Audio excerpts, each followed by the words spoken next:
Busy Builder said hello. Stream Elements said the Busy Builder is now live, streaming miniatures.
Hello? Okay, YouTube finally connected.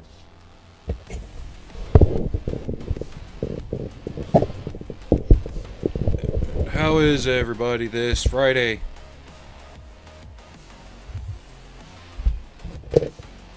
Figure we'll start working on the AH1Z Cobra. Pretty straightforward build, really, not too many different things to be done. If I can get the destructions to cooperate. Oh, really? There we go.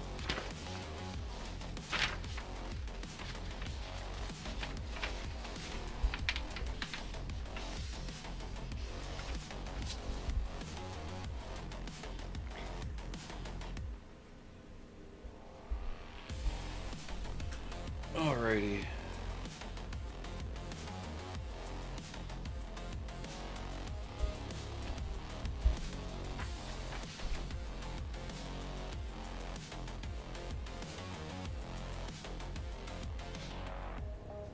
Just familiarizing myself really quick. Okay. Hey, Jeff. I don't think anyone else is in here at the moment. But the only thing I might change up on it is it gives you an option for a clear dome front for the sensors. I might add something that looks like the lenses behind that. That way when I put the clear colors over, it has depth to it and has just the look of the machinery inside. And as well as the photo etch, you can't really make it out here. It came with a set of canopy masks. So that'll come in real handy for masking shit off.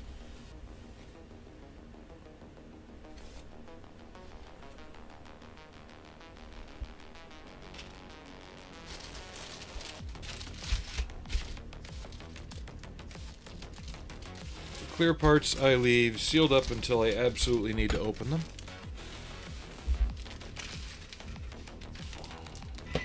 Okay. Let's take a good look at this outside the plastic. Now you can see here why Academy decided to go with slide molding for the tail boom. One solid piece. If you were to try and fill a seam on this, you would destroy all of this through here. I don't know how well that's showing up on the camera.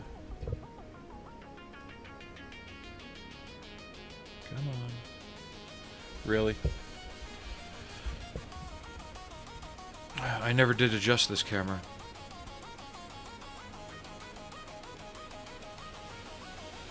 Hold on. I adjusted the other one.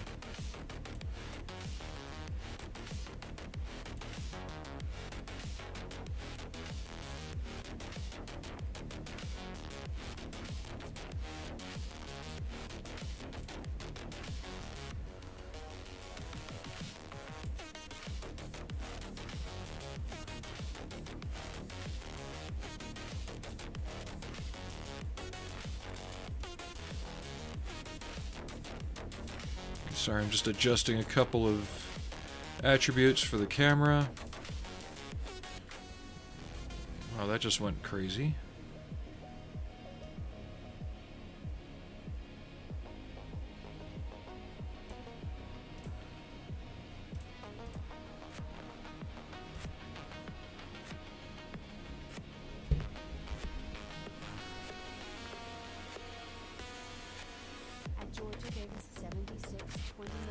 Hey George, oh, we're doing a little better than we were the other day. My wife's got her new car. New to her, anyway.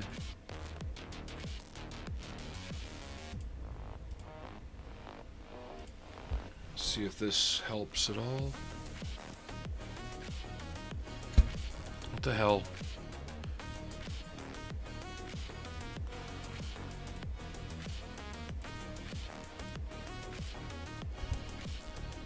Okay, can we get focus to work, please? Or else this is going to be another short stream if it don't. At Georgia Davis 7629 said that sounds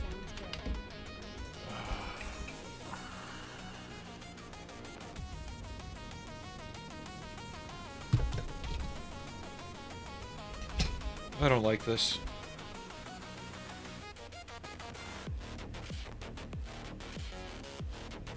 It's working there.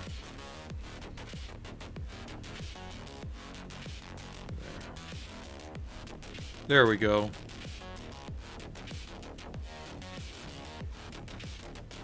But yeah, you see how there's a lot of detail that intersect the very middle of the part? If they had not used slide molding on this, you'd have destroyed most of that trying to clean it up. Even the stub wings are slide molded hollow. So there's no seam front or rear to line up and clean up.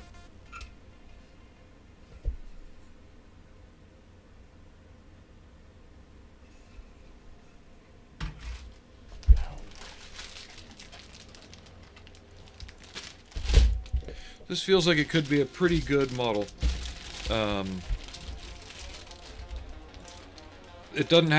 It doesn't feel like it has like a really fiddly construction about it. It feels very good and chunky and solid, just from looking at it.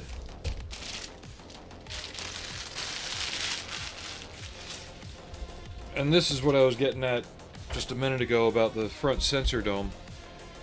They give you the option for the solid or the clear one. I'm going to go with the clear one. Like I said, I'll use some tube styrene and make a inner piece that has all the sensors on it, because I don't think they supply that as anything.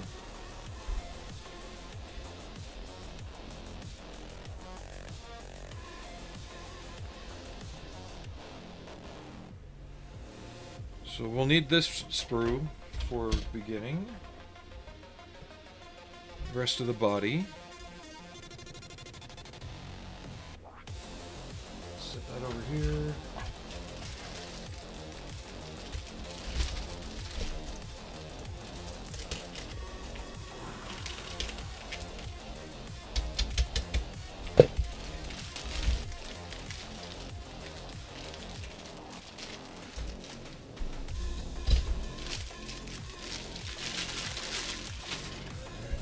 Then we got our rotors and our weapons pods and the exhaust.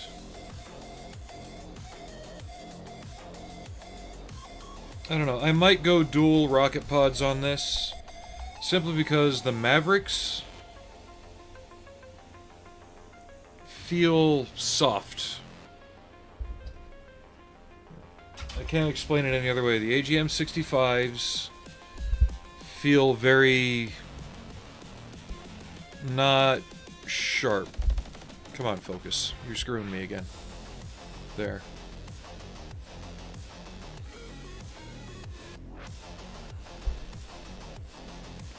The AIM-9s are okay.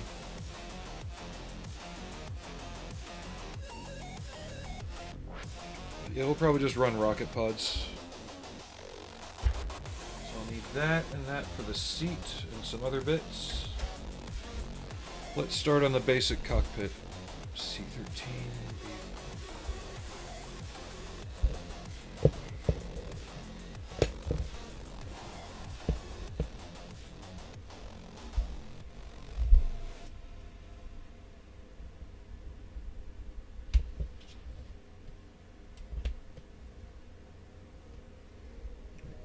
need this.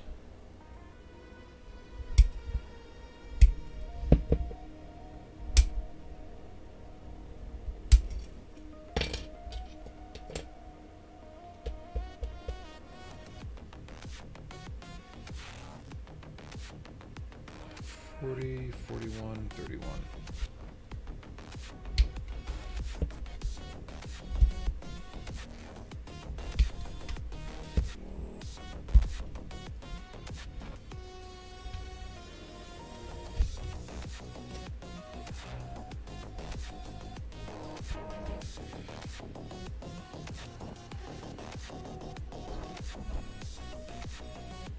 Yeah, but I found her a 13 Mini Cooper Countryman with fewer miles than the Fusion had on it at the time of the accident. All-wheel drive, all the bells and whistles. So.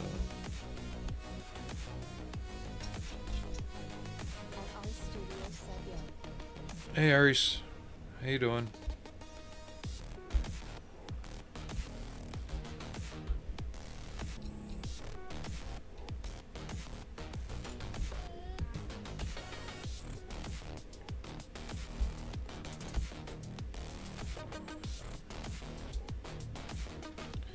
So do you guys like the implementation of this, or does it take up too much screen space?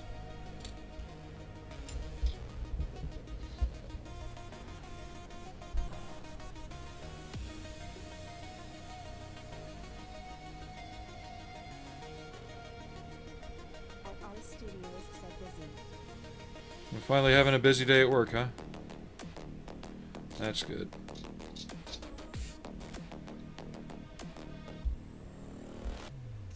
So I work tomorrow, but I'm off Sunday, Monday, and Thursday.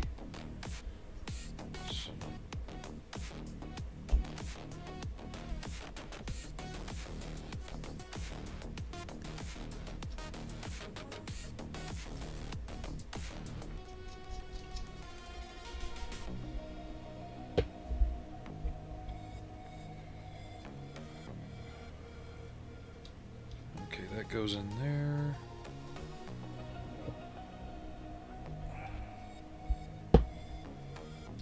Georgia Davis 7629 said, doesn't really matter, maybe a finish green, it blocks whatever you may have in that corner. I don't have much in that corner. 7629 said, hey Oz.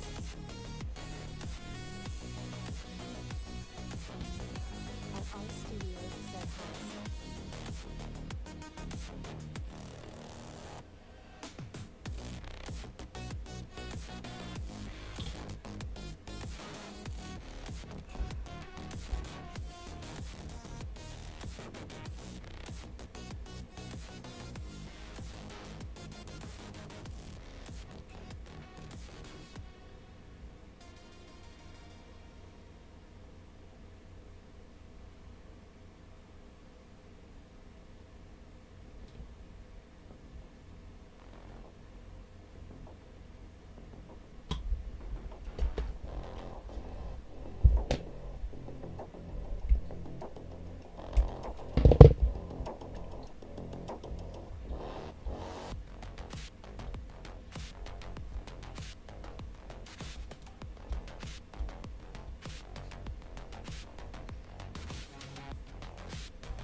That's either the Crickets or the Smith sorter.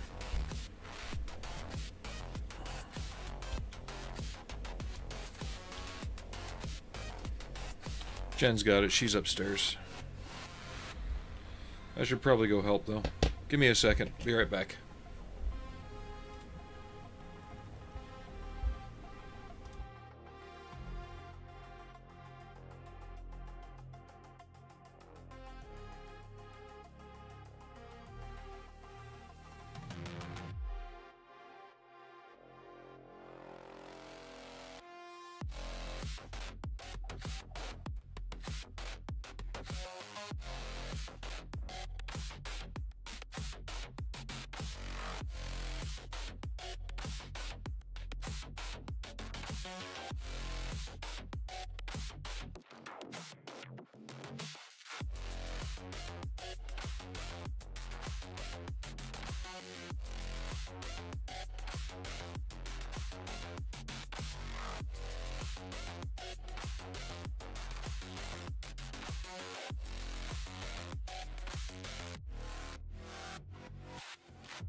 Alright, we're back.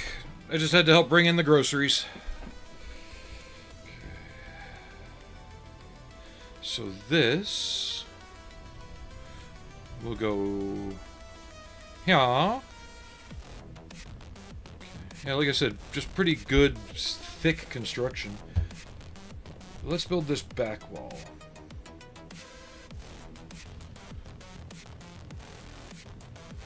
C-sprue.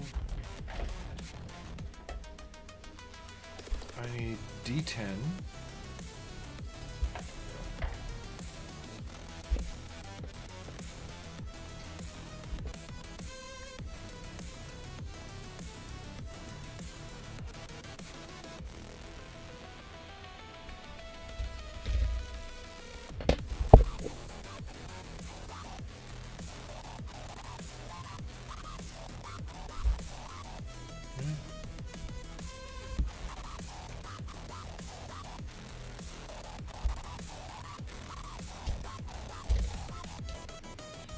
That part goes there.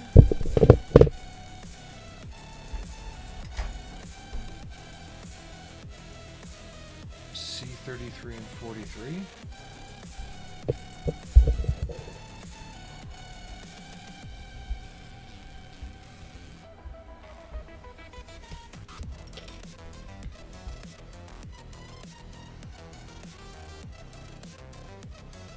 Most of the cockpit gets painted black on this anyway. Various tones of gray. We'll try something to bring it to life a little bit.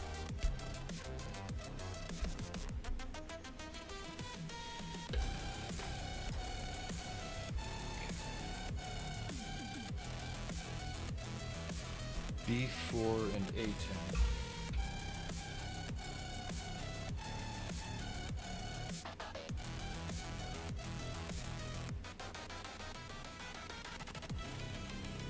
We will be doing this open cockpit as well. Simply because there's just a lot of glass, and I think this is really well detailed for what it is.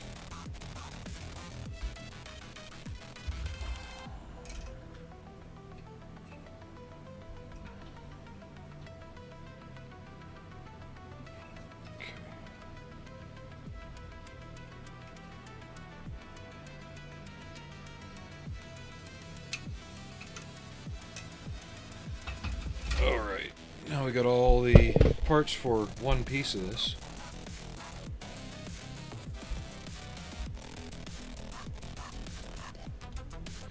It's going to feel nice to have 2 days off next week, though.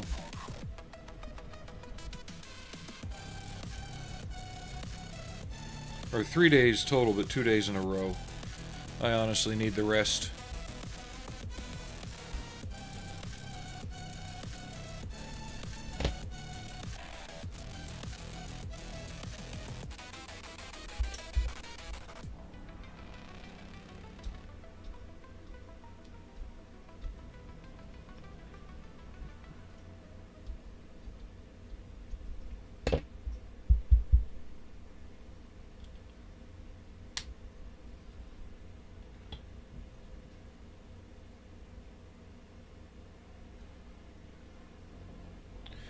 And apparently Academy also does the UH1Y to go with it, which is the upgrade version of the UH1 Huey everybody knows.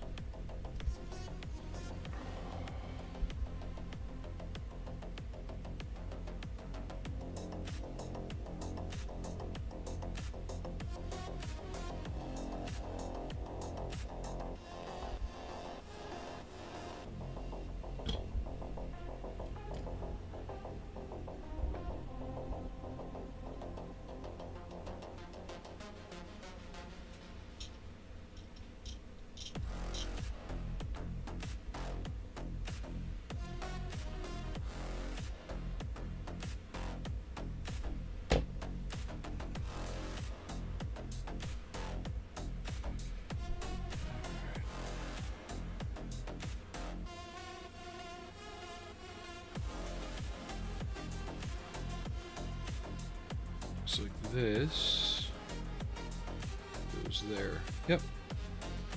Hi. What, Frankie?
Come on, fingies, work. Been having trouble with those the past couple days, too.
Goes there.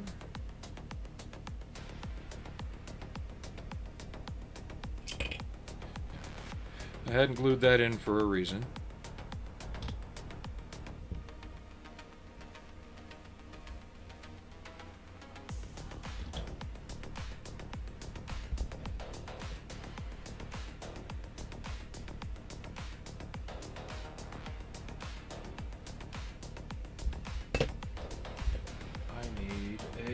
Fuselage half.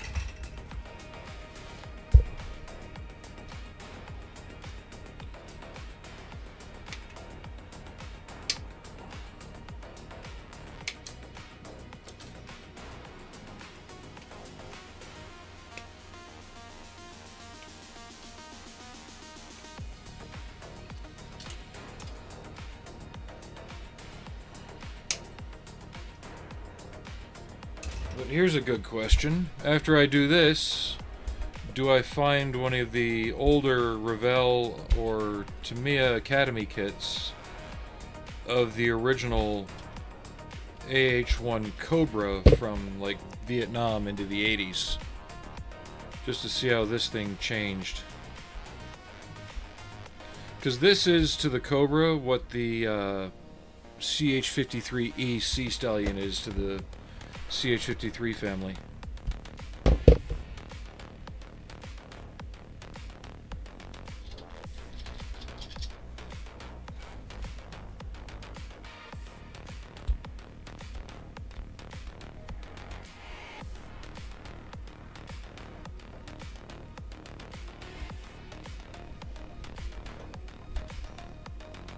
Frankie, give me a second.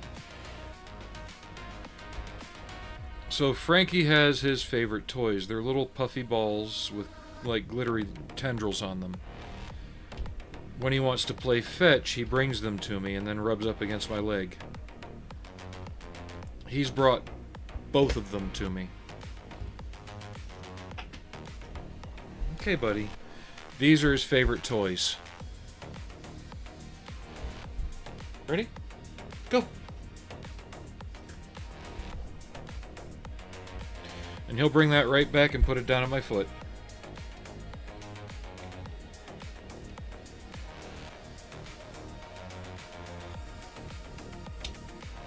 I'm just test fitting this here. Because this wasn't gluing in very straight. So I want to make sure it just had enough flexibility to do the work. What, buddy? Where is it? I know you brought it. Oh, you put it down by the other one.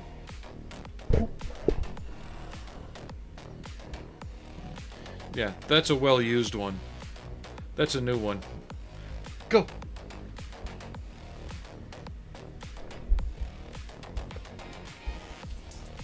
These can go bye-bye.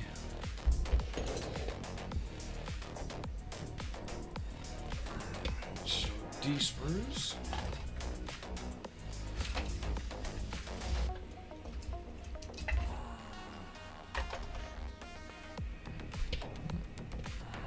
Did you bring it? Oh, you dropped it over there. Okay. Fetch. Okay. D39.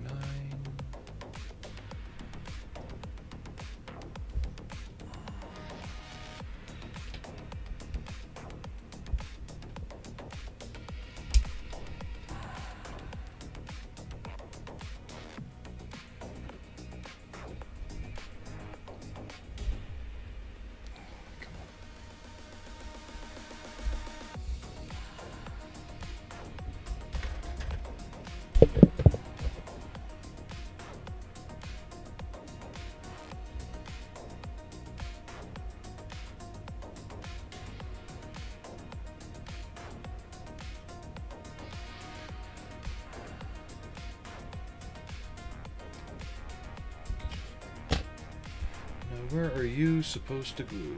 Looks like right in the middle. Right there.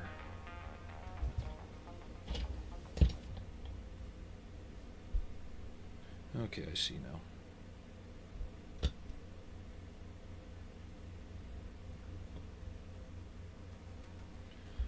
And that leaves me something to back this up onto when I go to glue it in. If I glue it in the right way.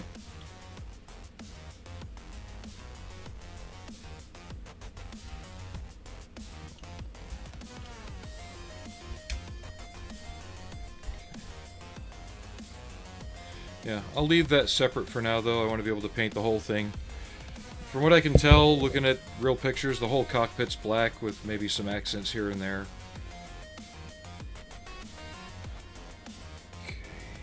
D33 and 11.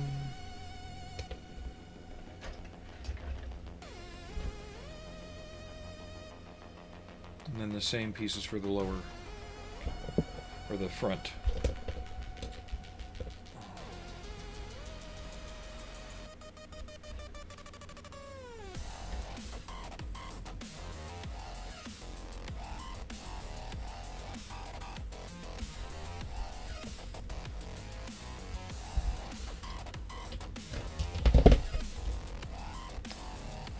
That part feels like one of those, you know, ping and a miss type part.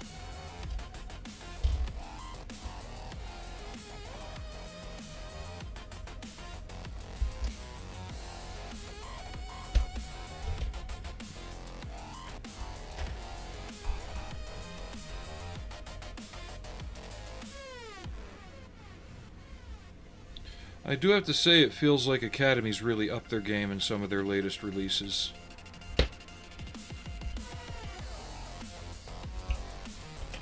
They're definitely not copying other people's kits anymore.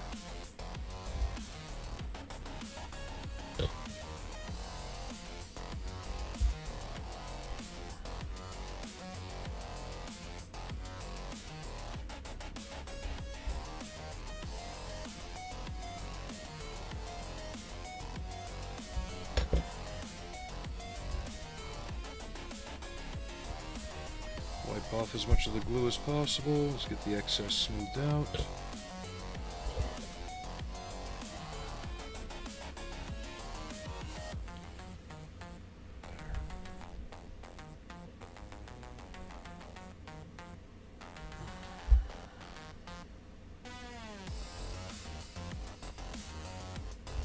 The nub off the bottom of that.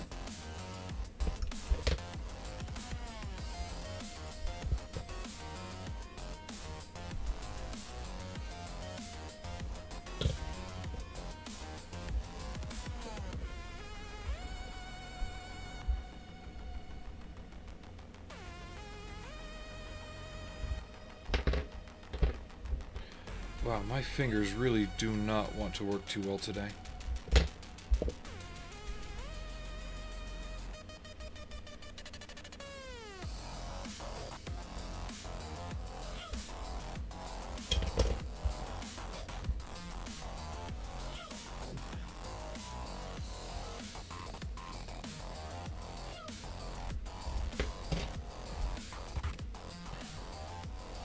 By the time I got that up and off the table and secured the glue to dry.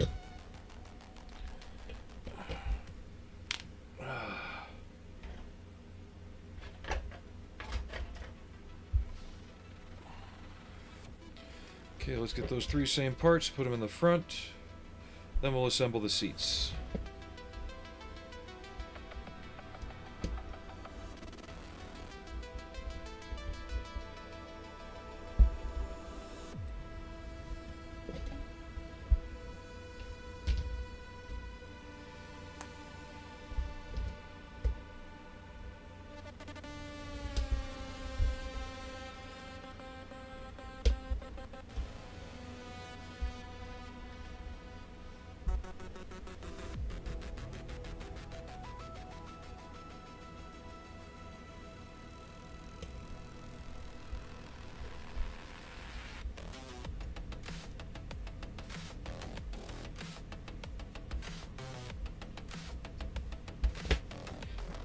You're waiting patiently? Okay. Here. You want it? Frankie, hey, come on. You want it? Go get it.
Again, there it is.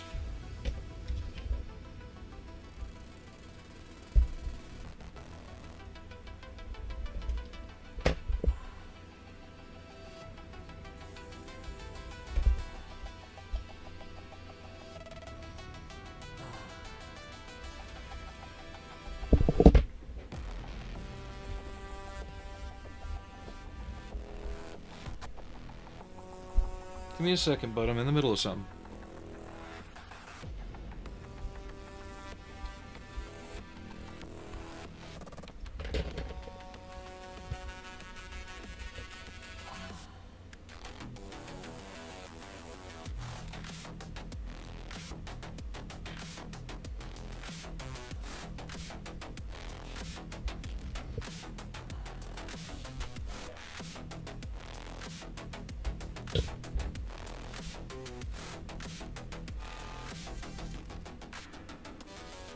When I test fitted, I felt my thumb hit one of the control yokes, so I'm like, no, we're gonna not do that.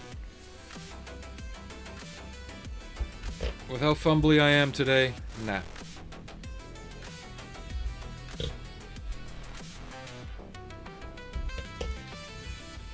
Where is it? Come here. Come here. Don't Velcro to the floor. Come here. Ugh.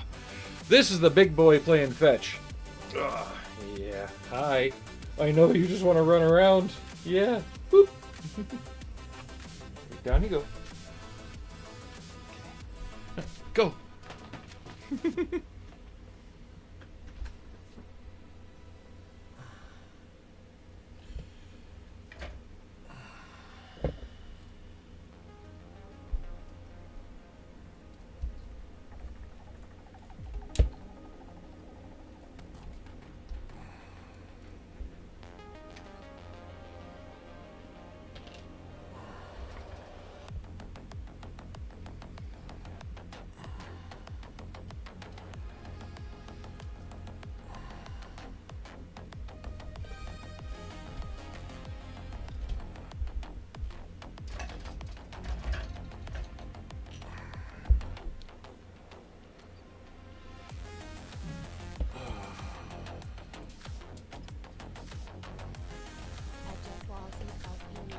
Welcome back.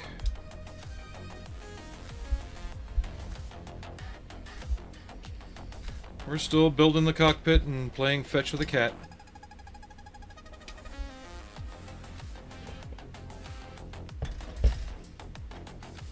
I can't throw it if you leave it over there.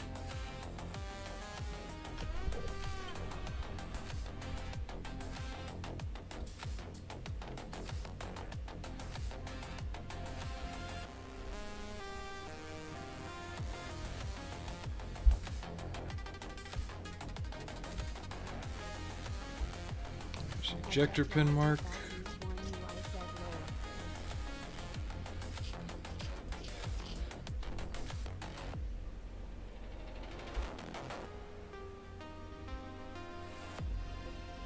And don't think I'm going to throw the other one you brought up just because you left that one over there. That's not how it works.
Yeah, we had a weather system move through yesterday. I think there's another one coming through tonight or tomorrow.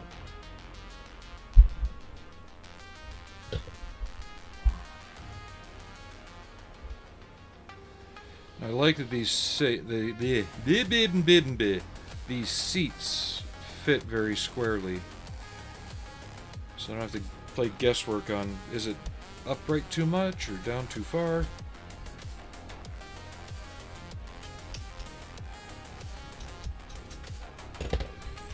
Yeah, so far a very good chunky connection on most of the parts.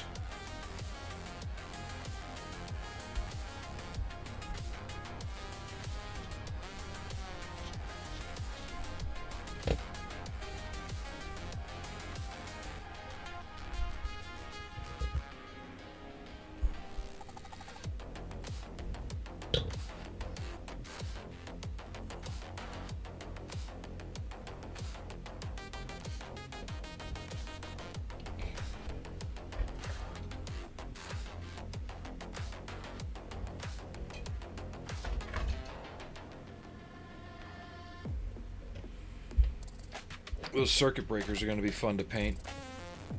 So, right back here.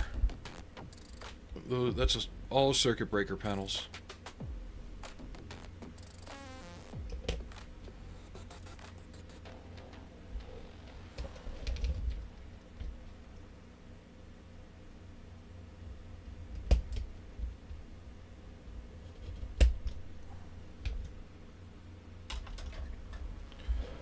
But from what I've seen, once everything's put together on this, it is a satisfyingly full-looking cockpit.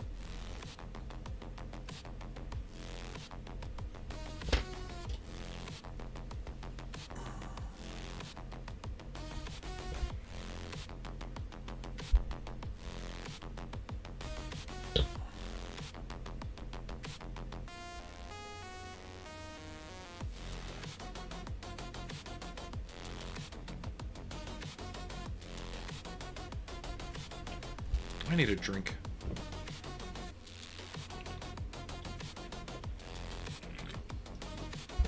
Alright, Frank. If you're wanting the old blue, go get it.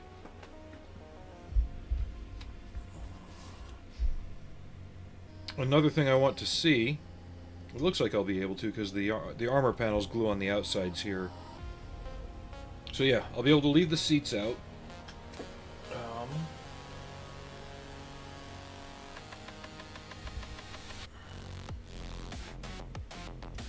See something here.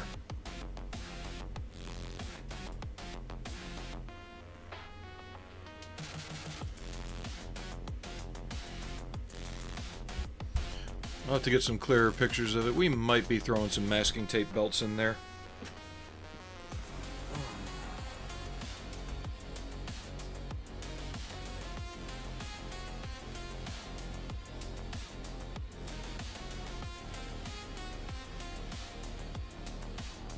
C42, C16.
I hope everybody else is planning on having a pretty decent weekend. So yeah, that just notches into there.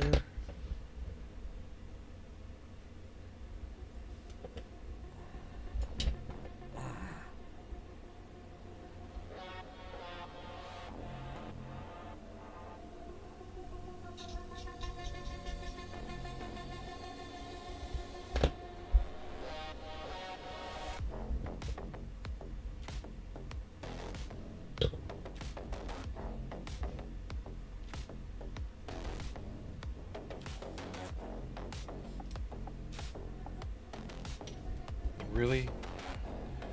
Come on, just go in and lock in. Thank you.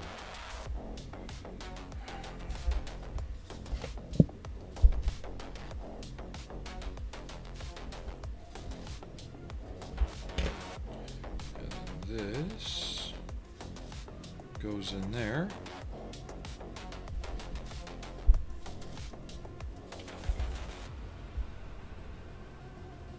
And these only fit on one way, so there's really no way you can mess them up. Unless you put ejector pin marks on the face that will be visible.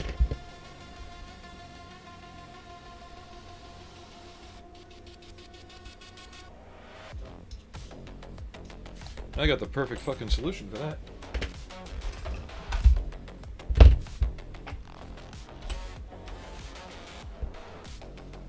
UV curing putty. No need to wait for the solvent to evaporate or anything else.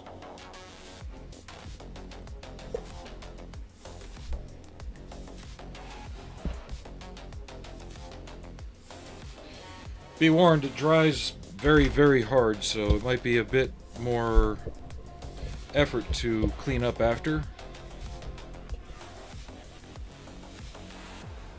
But 30 seconds versus 30 minutes, I'll take it.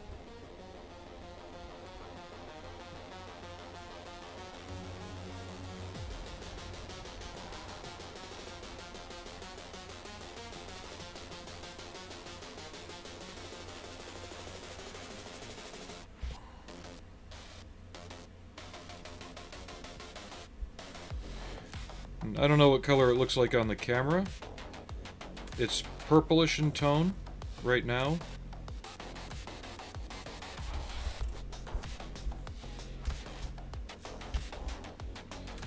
Probably put way too much in, but that's alright.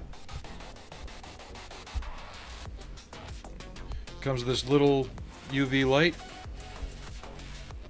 I'm not going to do it directly in front of the camera because it might damage it. I know it can damage your eyes if you're not careful. But you expose it till the putty turns green.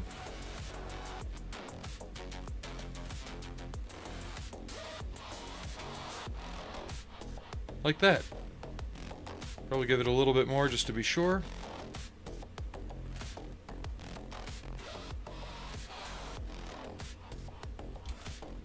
Ta-da!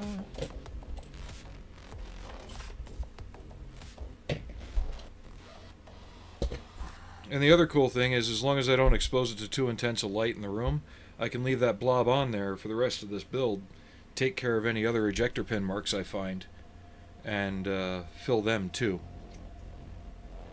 because it won't dry out.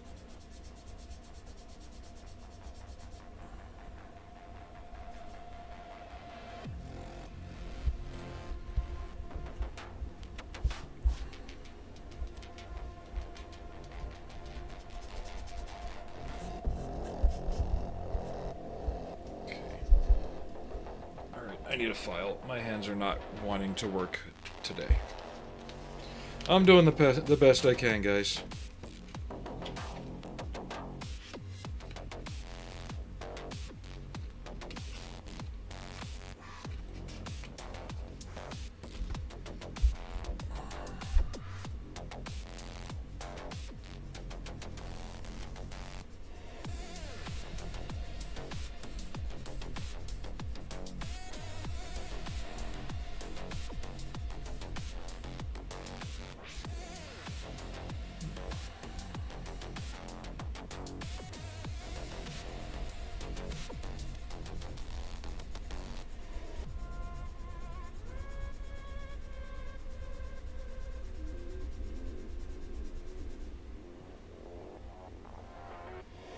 Actually, that's hard enough. I might be able to scrape that with the X-Acto.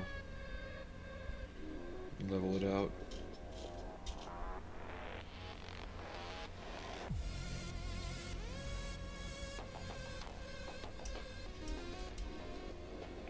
I'm just worried about chipping it off the plastic since it doesn't bond to it. That's the only drawdown.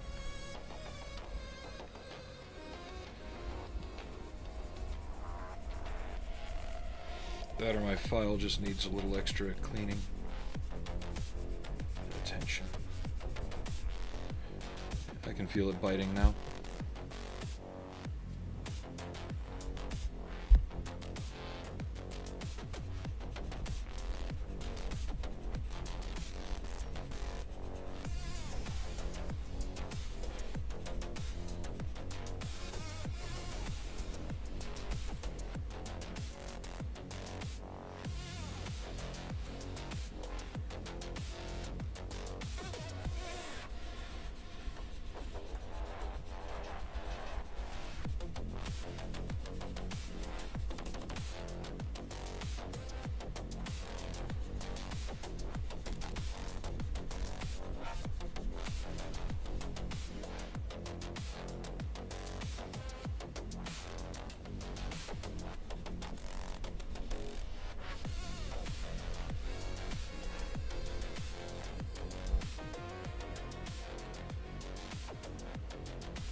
Try a different one that has a bit more bite.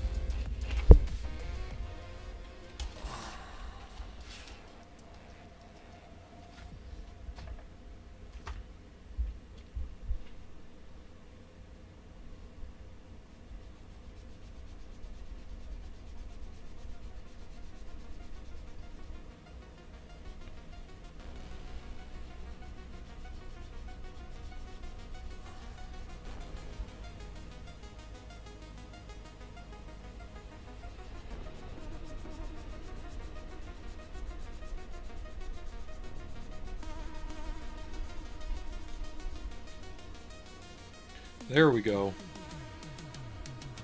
That's better.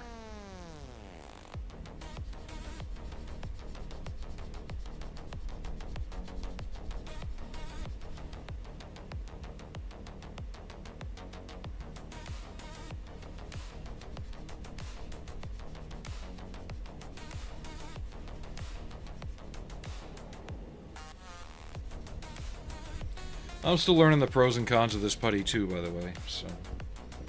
But so far I like it. Final scuff down with this.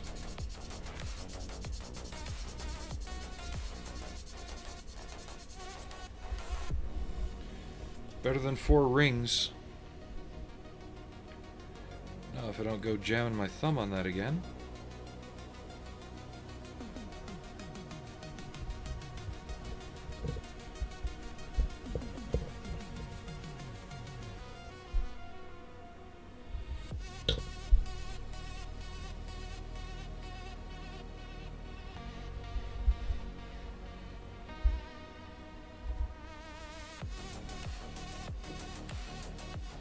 Frank's done playing. He went back into the bed.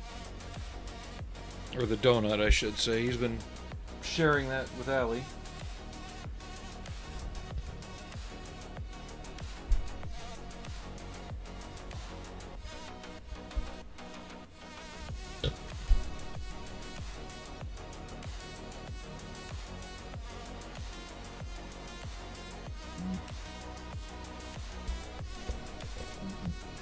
C17, 39, 34.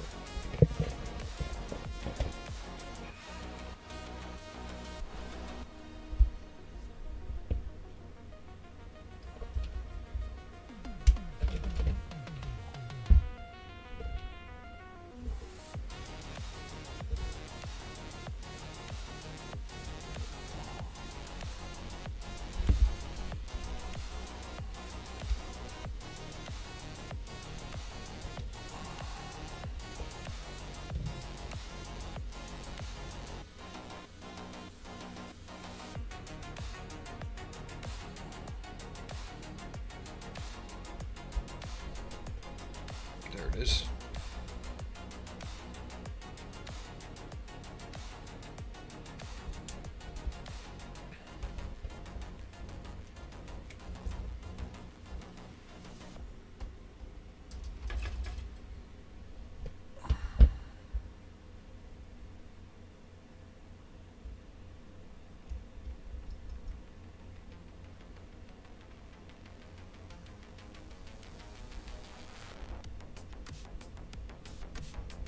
I probably could have spent a little more time leveling and smoothing that putty out before I exposed it too.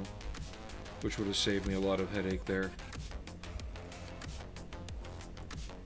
Like I said, I'm still trying to learn the best ways to manipulate it.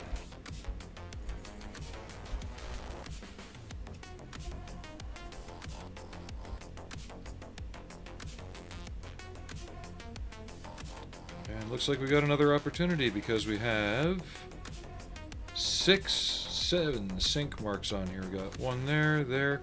That one I'm not going to worry about. It's going to be hidden behind that. Let's see if we can do a little better this time. Smaller amounts, maybe.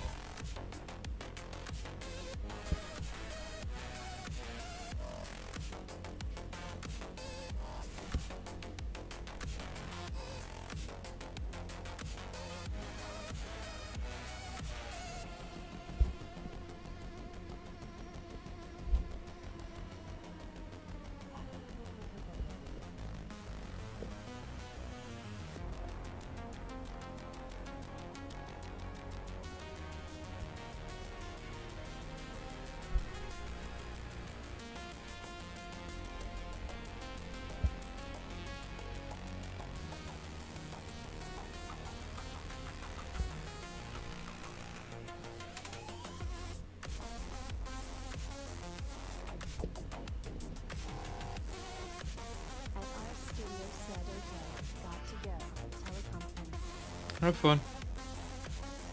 I'll be here.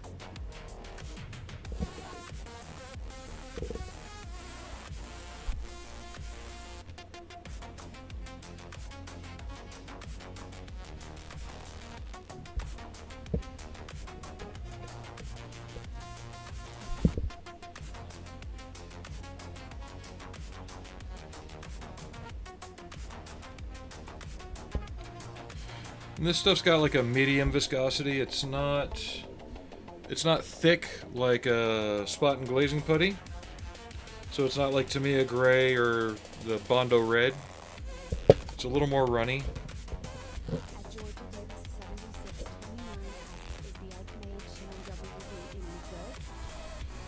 Don't know, haven't built it. Detail-wise, yes, it's a good base for any of the A1 or A2 versions. It's got the updated mirrors, slightly better detail, a bit more of an engine block for the lower part, so you've got your exhaust manifolds and things like that on it. No upper detail though, so you can't do an open hood version. As far as I know, only the Bronco Humvee in 35th scale is it's the only kit you can do a open hood on. All the others don't contain engine bay detail. Other than that, it's good for your basic two-door. Sorry, I've got my eyes closed because of the UV light. It's good for a basic two-door Humvee. There's a version that is just the body with nothing else, and then there's another version that is the cargo version, but with no top and no frame bows for the top and the back. I'd been thinking of getting one just because why not? But at almost $70 a hit, it doesn't give me anything more than the Academy 998 does, aside from more modern tires and mirrors.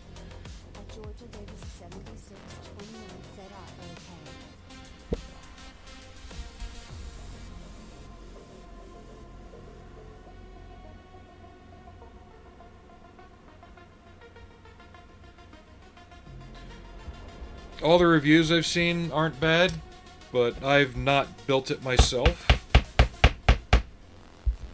So until then, I can only go on what I've seen. It doesn't look bad, but it's... for what it is, you think they would have tried to make something nobody else has yet.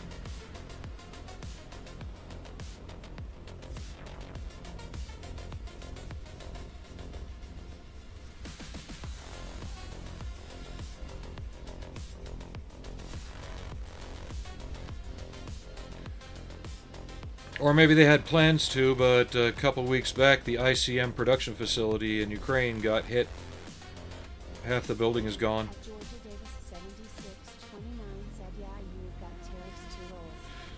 Well, if you can find it, it's also been reboxed by Revell Germany. But they don't do the one with the troop seats. They only do the basic one. It's just the body.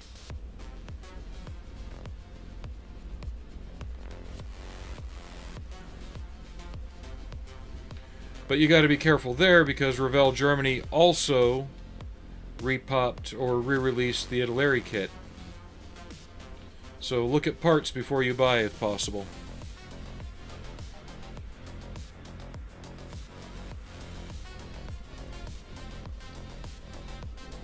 Right now, depending on when you want to make it, if you want a good first Gulf War Humvee, any of the Academy ones will do. If you want a good modern one, say from mid-90s to early 2000s, the Tamiya ones. If you want a good up-armored one, again, Bronco, they have a pretty thoroughly fitted out 1114 version. And then Academy has their 1151 version.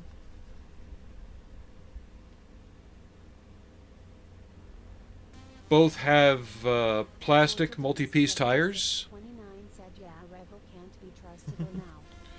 Both have plastic multi-part tires.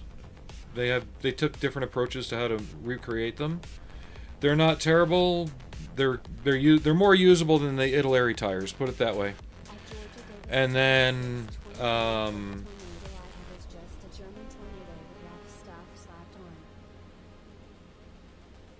it depends on which Tornado you have too, because they have a newer one, which I've heard takes balls of steels to build, especially the wings. Then they have their older ones where they just kept adding parts.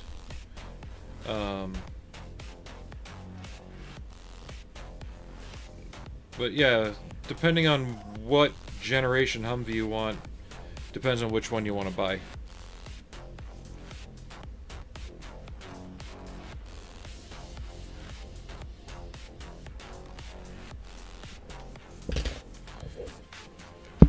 ICMs are good, but they don't offer anything. You know, there's no slantback version, there's no up-armored version, there's no extended grill for the turbo version.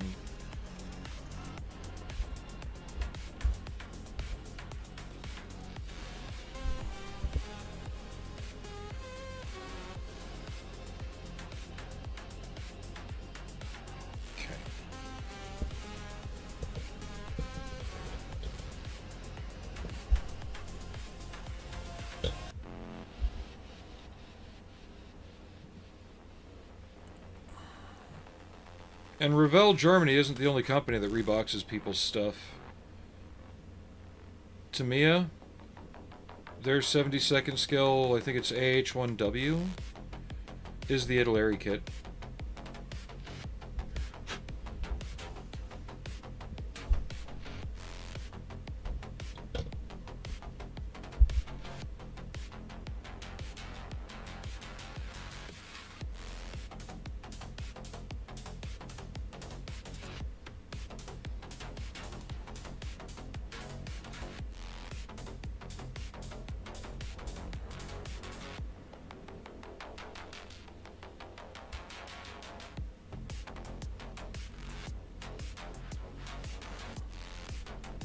Or just like their Bushmaster Humvee back in the 90s, or the 80s, 89 actually.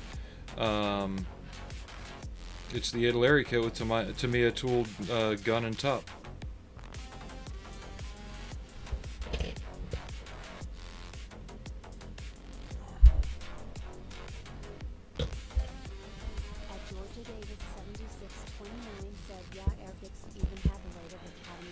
Yes, after their more recent restructuring, they began to offer 35th scale Academy kits reboxed as Airfix. There is that, you're not wrong. And a lot of companies do it. It helps keep a lower overhead so they can pour more money into newer development, which at the time they did that, Airfix had done, and they've got some amazing kits. Others will argue it, but I still say the Airfix P51s are some of the best ones on the market. The fit's better, the parts breakdown is better than Tamiya. They don't have seam lines crossing through details. God, that UV putty is really nice stuff. I like what it did there. I've got to clean that up after it dries a little bit.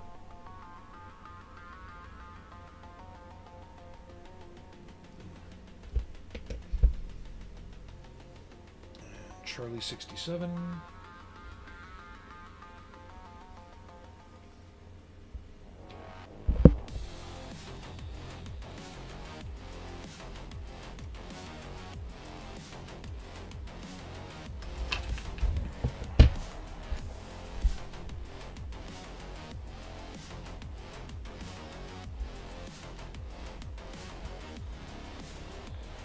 Like, I would still love to build the Airfix Stalwart. 29 said, yeah, the 172 Airfix one was very nice. At Georgia Davis 76. Oh, yeah, I built that one, never finished it because other things happened and it kind of got just lost in the shuffle and stuff like that. 29 said, is it putty or just UV printed resin? I'll get to that in a sec. You know, I was about to get to doing decals, but then things happened and it actually got severely damaged, so it got discarded. But yeah, their 72nd one, all the major panel lines fall across real panel lines. And the fit is so tight that if you just use a little liquid cement, the seams just disappear. Their 72nd scale P51, sorry Tamiya guys, but it's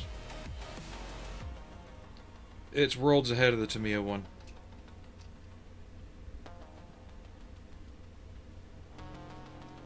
Did I glue that in the wrong spot?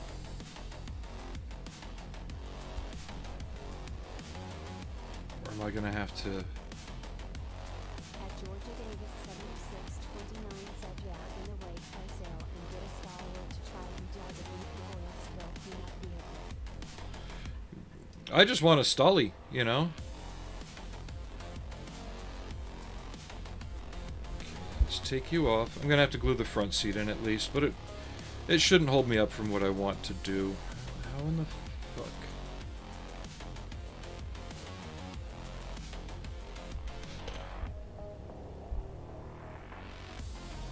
Oh, it goes up here, that's why. Dur, dur, dur, dur, dur. Watch the old man flail about with his bad fingers. Because he's an idiot.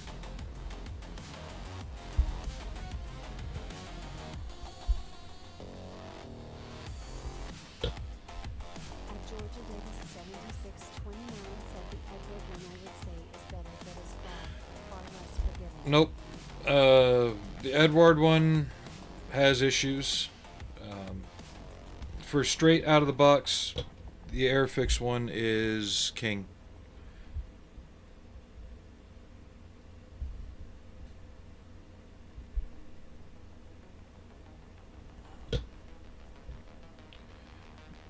I've looked at the Tamiya one next to the Airfix one, especially after having built the Airfix one. Tamiya drops the ball on so many levels with the fine detail aspect of it. It's ridiculous.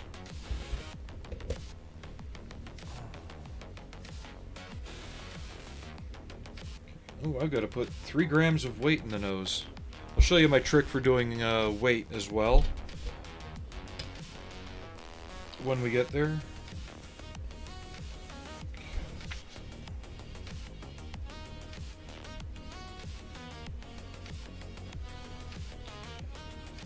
Okay, I'm gonna have to build the base plate that the sensor pod fits into first. Georgia Davis 7629 asks, what's up with the Edward one?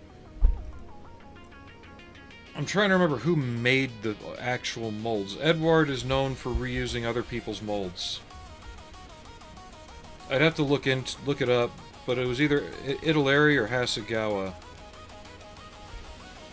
Just like their FW190 kit,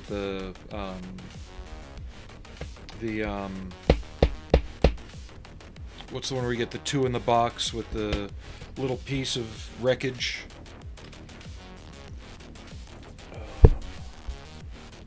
I'm drawing a blank right now. Let me see something here.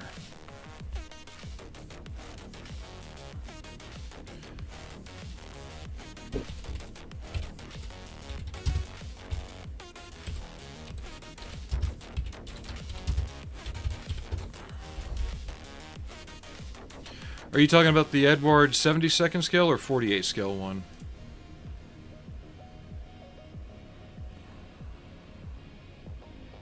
Even though they do a Blue-Nosed Bastards of Bodney one, and I've been looking for that.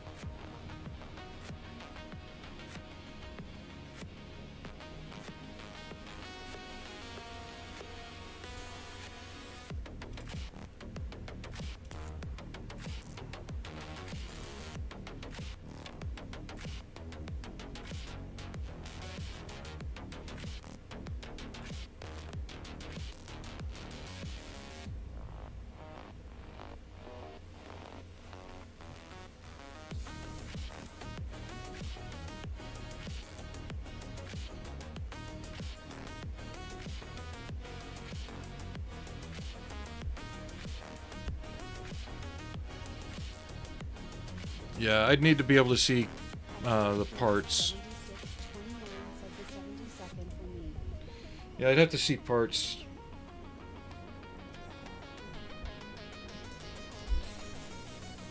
I can't remember if that was the time Edward was tooling yet, or if they were using other people's tooling, like, didn't they use an older generation MiG-21 for their Weekender edition? I know they used somebody else's tooling for that. At Georgia Davis 7629 said only thing there is the decal for a slight pain, and I messed up the wing dihedral. Yeah, I need to find sprue shots of it. I don't have time right now to go digging for that. I just remember there was something about it just being one of the more not nicely regarded kits on the market at the time.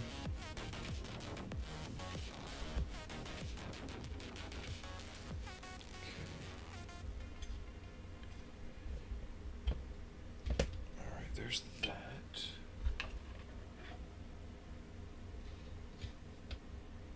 C-32.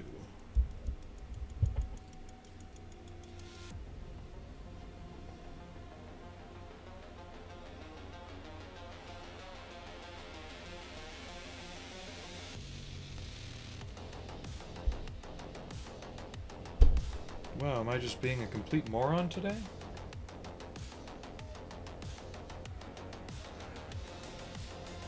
You can say, yes I am. That's okay.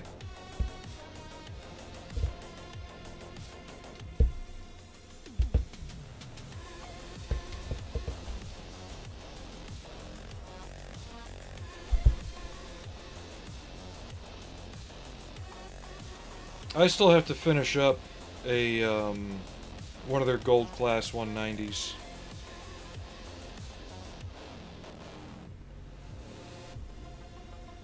C-22. So I was looking at the right damn part. Okay.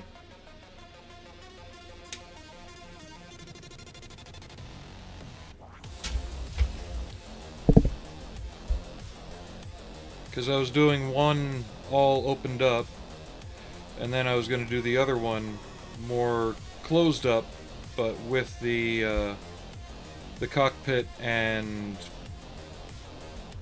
landing flaps down and all that stuff.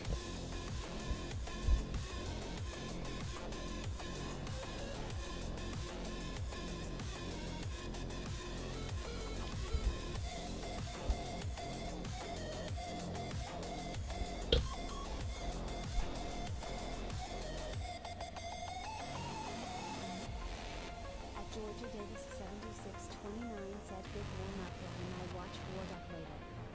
Oh, he's been popping in and out. I think he might still be in here hanging out. I'm not sure.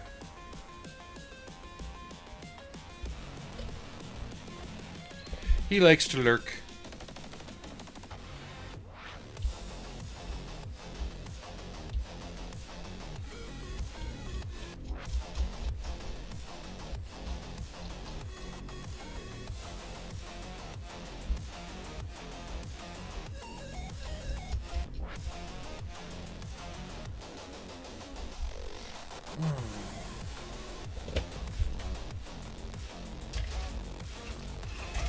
Seven. There we are.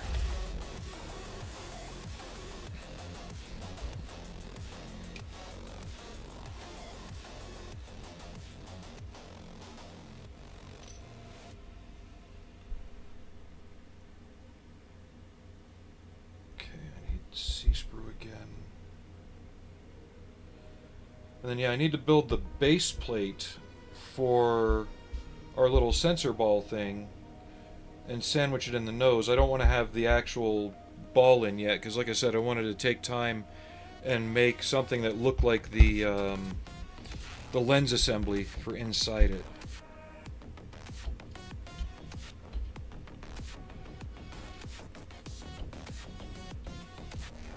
It looks like this part can only fit one way.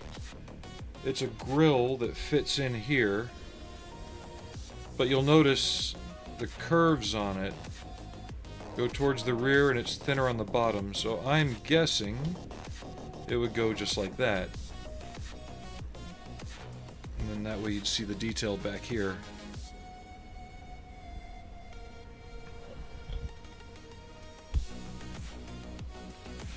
We will be doing some pre-shading on it when we go to paint it. I want to research something though, because the instructions call out for light and dark ghost gray on being the colors. So for the fuselage, I agree. The main base color, be nice if I actually worked in camera here. The main base color would be light ghost gray. The darker color does not look like dark ghost gray to me. It seems different. Looks like a different shade, so I'm going to research the actual airframe a little bit and see if one of my grays matches up. I know I have it, I just have to find it. What, are you wanting to play again? Yep, you brought the ball. Okay. Okay, you ready? Frankie? Hey, you ready? Go!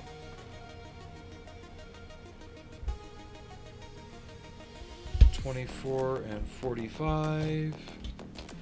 There.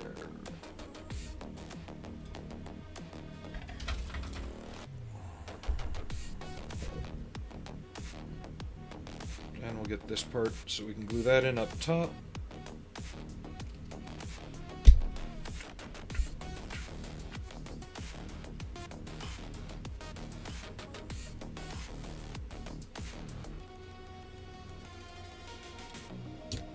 Ah, hit the camera. I'm still feeling kind of disoriented from last week.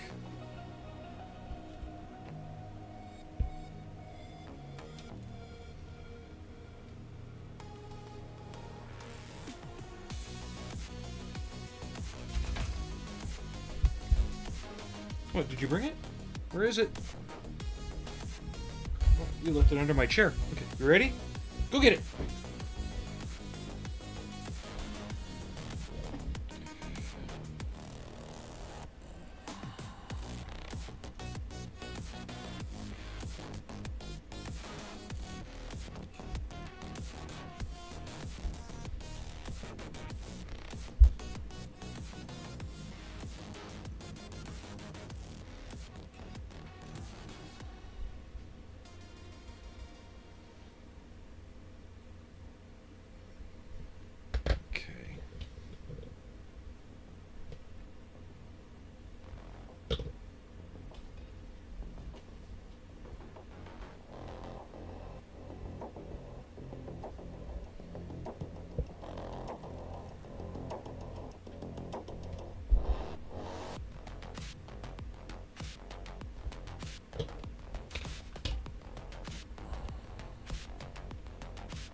What? Alright, go get it. I threw it, go get it. He heard it, it just takes him a minute to realize it.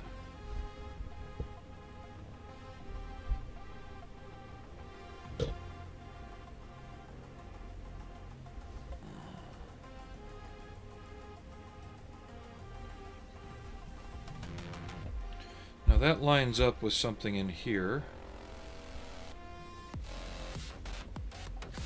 See, my fat fingers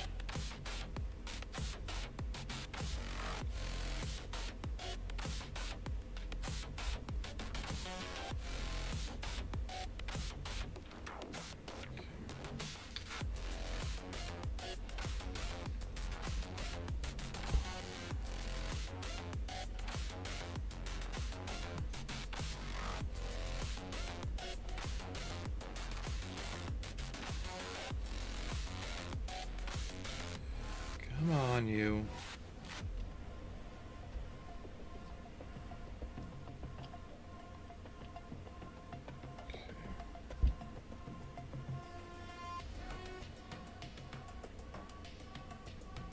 Yeah, I'm gonna have to tape that in place.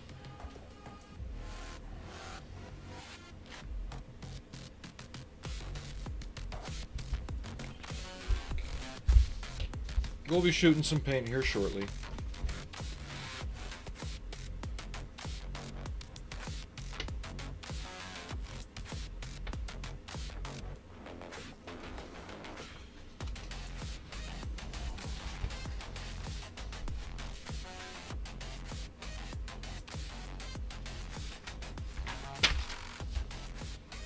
Yeah, it just seems like that's an ECU duct, so it just... Basically, it's like AC ducting, because I'm not seeing it hook up to anything.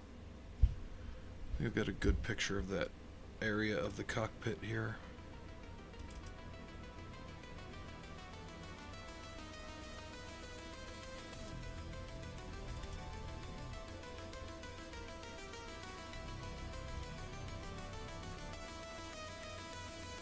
I can't tell. Looks like it just terminates.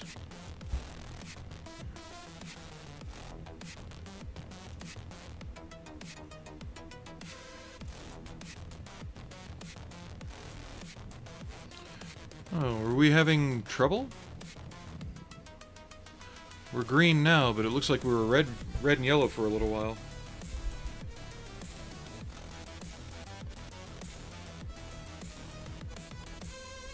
Okay.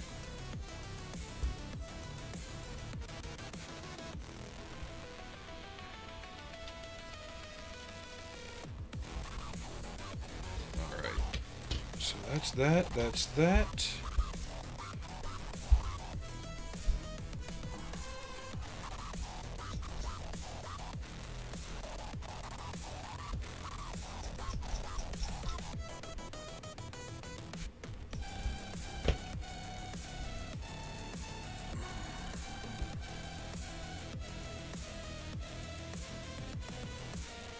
There.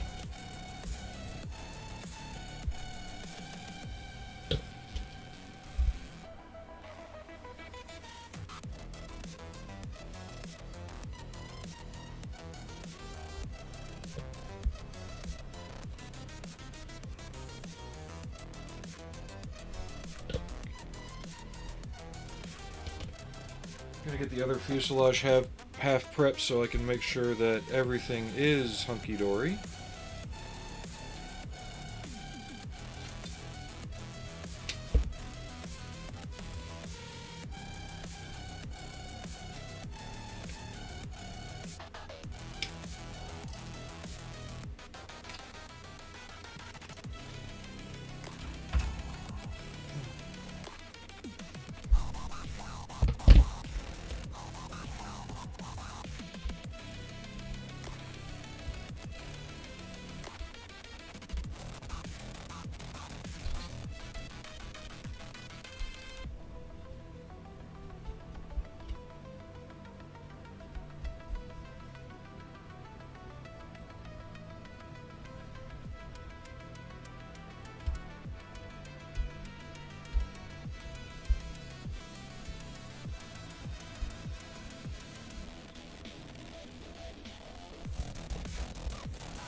Make sure this top piece is level, which it appears it's not.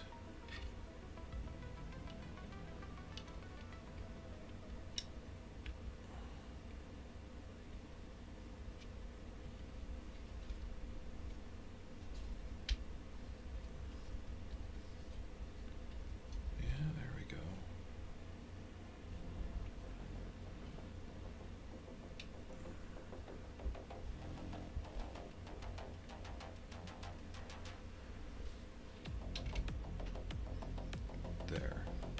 That is a tight fit. I am just squeezing the locators together, and that's the kind of fit we're getting. Wow. Okay, guys, if you've had any misgivings about building this kit, throw them out. Get it. I found it for 40 bucks on Amazon. I'd been eyeballing it for a while, and then I saw Model Student do his little review, and when I saw what Academy was doing with the parts on that, I had to get it. But I mean, look at that. No glue. That's just press fit together. It's not meant to be a snap together. Any other kit. Wow. Hi! Hey. Is this because I'm not playing with you enough? Hmm?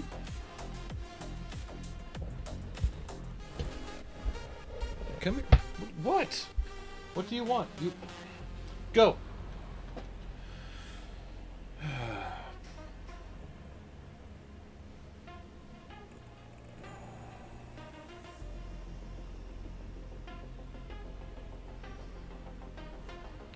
But I mean, if that's what the dry fit on this is like, that is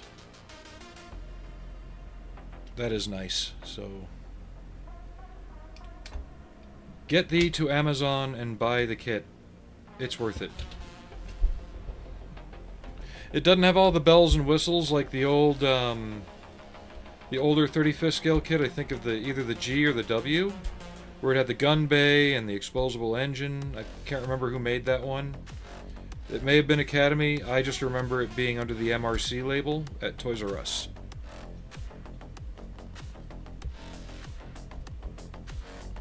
But for what this is, it is really nice.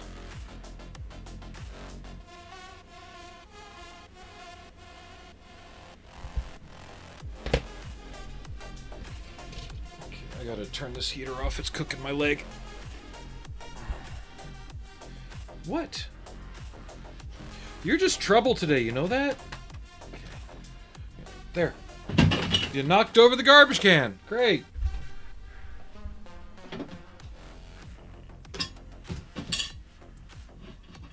Come here.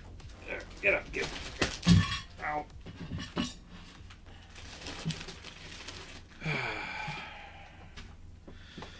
That fucking cat. Oh, I love him though. So yeah, I'm gonna handle the. I was trying to say earlier the sensor rotation dome differently, because here it has you assemble the dome and then attach it all to the rotating portion. I'm going to assemble these three parts so I can fit them in the nose and leave this separate, so I can kind of work on making the inner lenses for that. So 20, 57, 58.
Gotta be very careful doing this.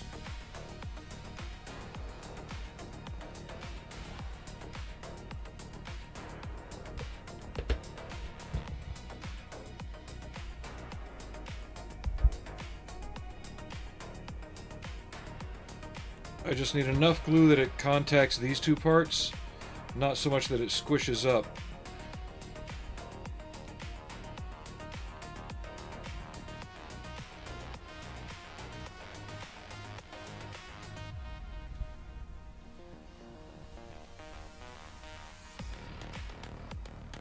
As long as I don't feel that start to gum up, I'm okay.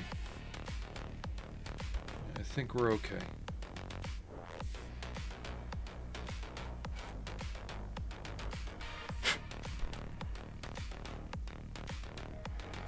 Alright. Because this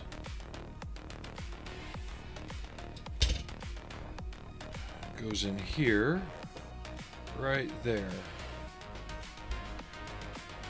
Turning you front to back like that.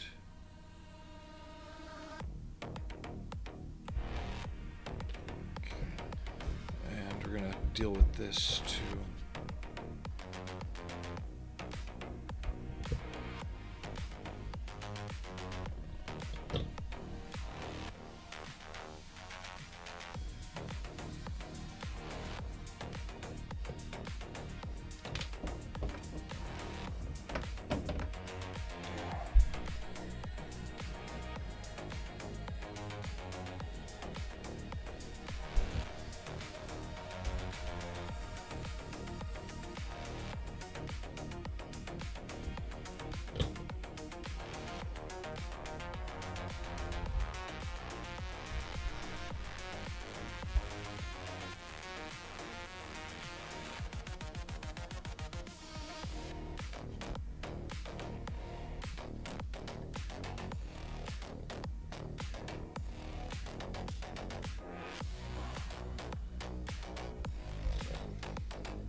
There we go. Just trying to get it leveled out so the glue starts drying properly.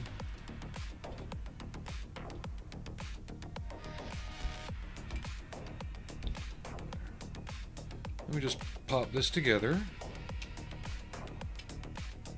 Again.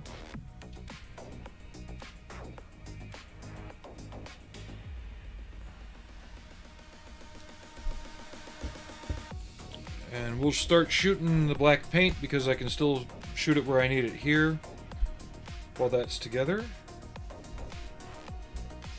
Just want to make sure I'm not missing anything else before we go further.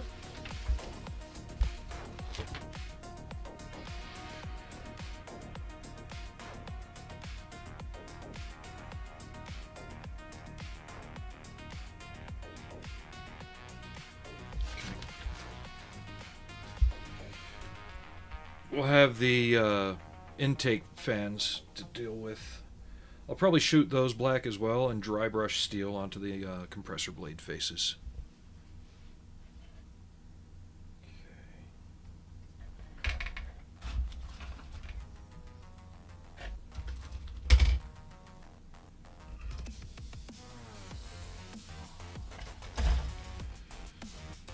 I still love that tail.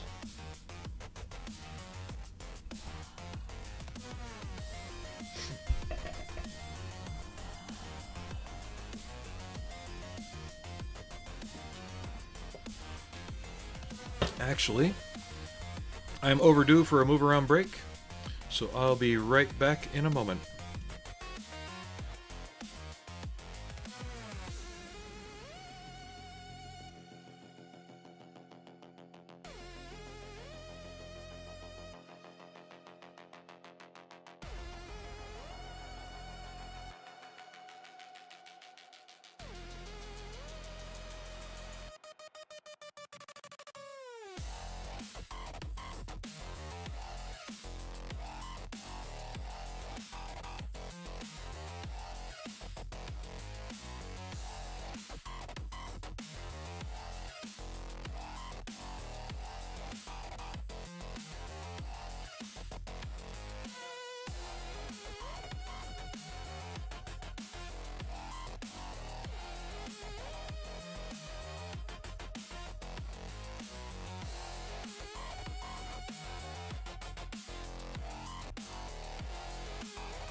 Alright, we're back.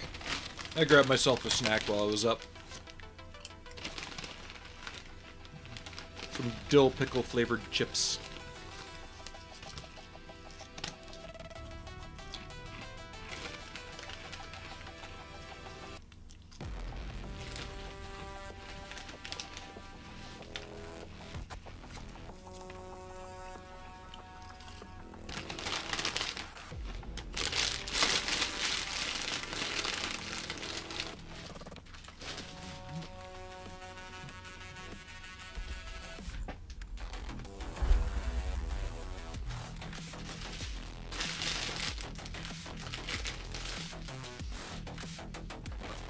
All right.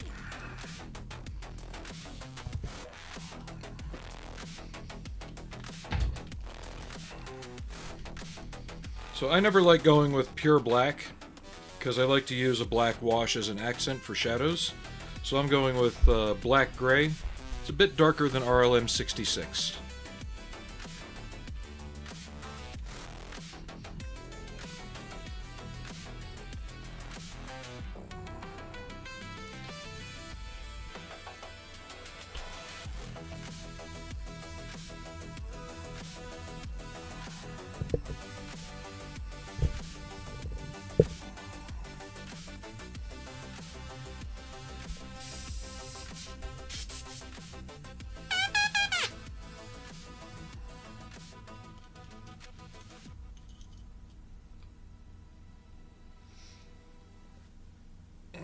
What the fuck?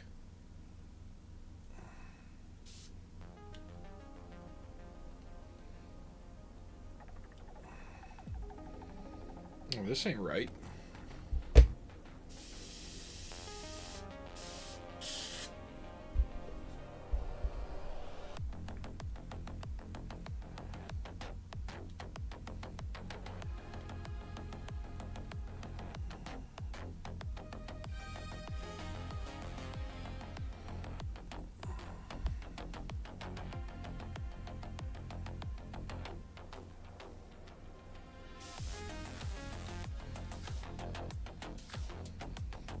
Cleaned this thing out thoroughly last night, too.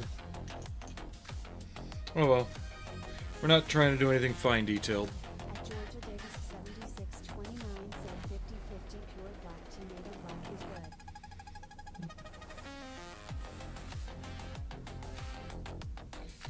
good. It's still a bit too green. 7629 said don't know how it holds to wash it good.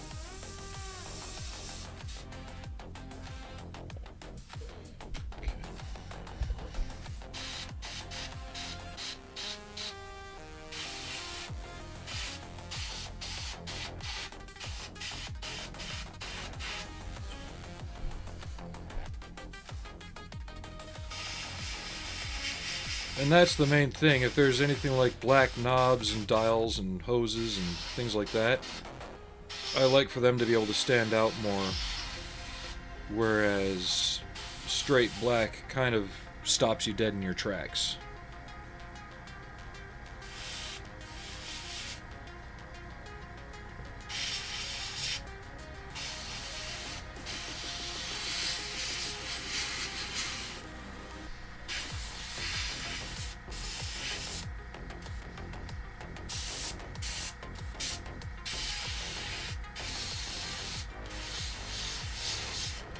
And I think this is really just Vallejo's version of NATO Black, but it just seems a little lighter than it.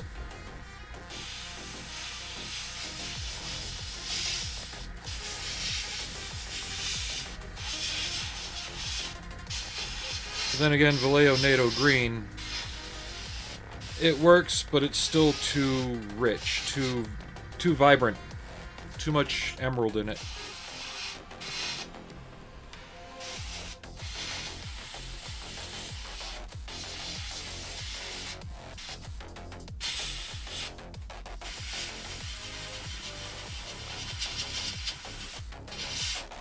I don't know if we'll see that, but I know the rotor shaft goes down through there into it.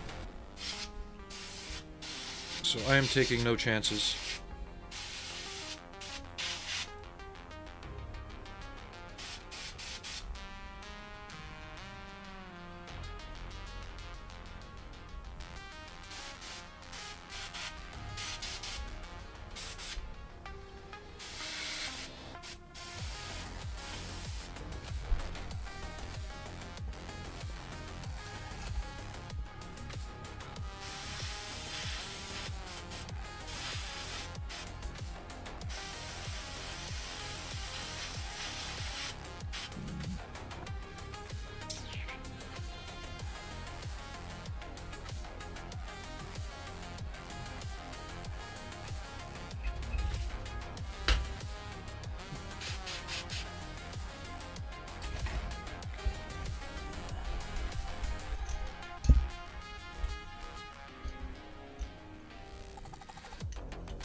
There's only a few decals to put on. A lot of the interior is going to be painted.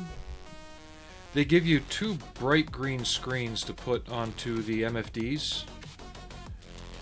I'm thinking I'm just going to paint them black-green with a clear green overlayer, because they don't look like that when they're shut off. They don't look bright neon greeny.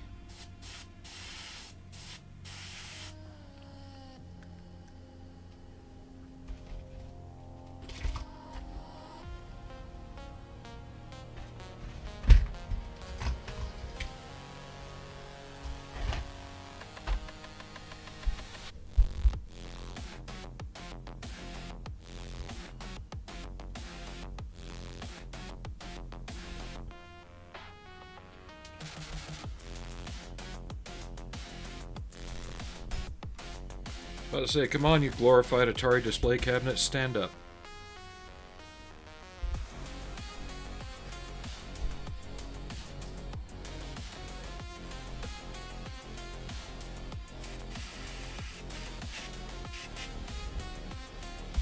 drying on the tip since I'm not using it quickly enough.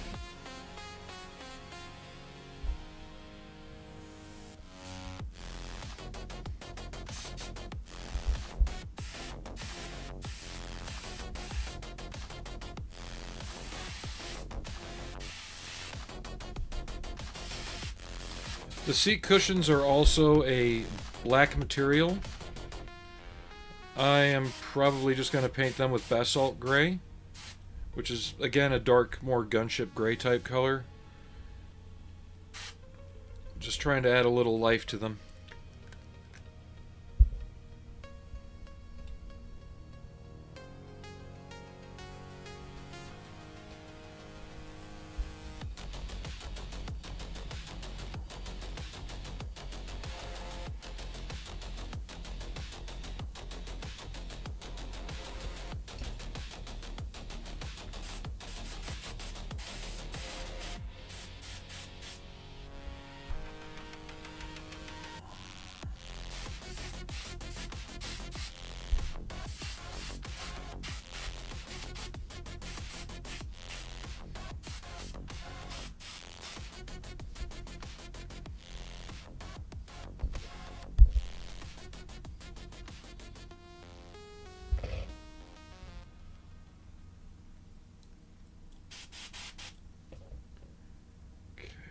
There.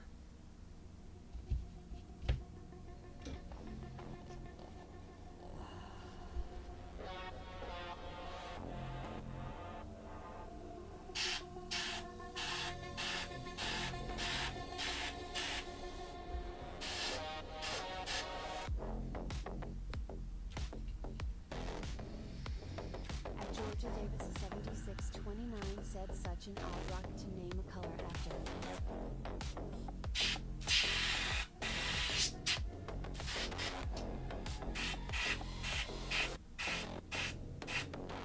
I didn't name it.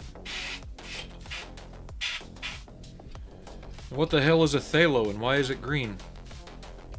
At Georgia Davis 7629 said it normally weathered to a brownish color. Mm-hmm.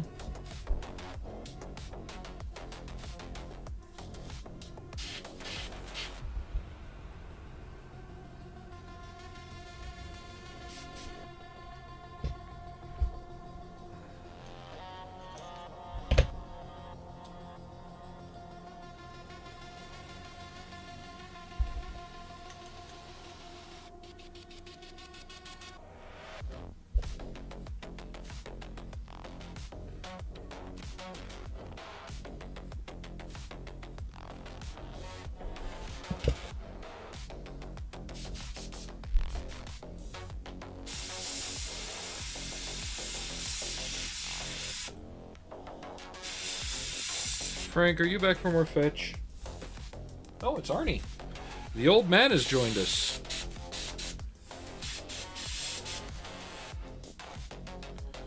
So, my wife's kind of let me know a couple things I'm getting for Christmas because she had to run them by me first.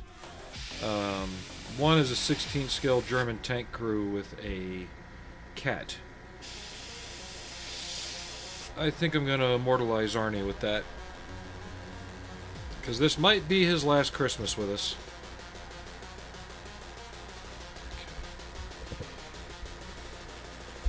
Let me get this emptied back into here. Clean out the airbrush really well because something's got it sticking.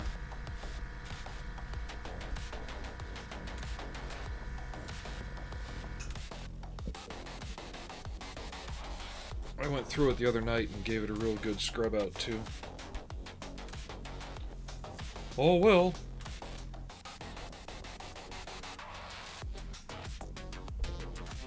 Actually, before I do that,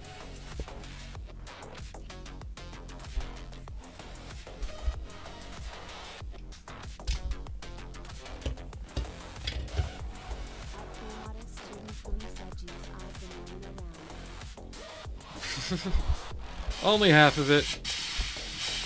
I figured you beat me to the Bushmaster Humvee, so it's only fair that if I beat you to the Cobra. And did you notice it comes with canopy masks?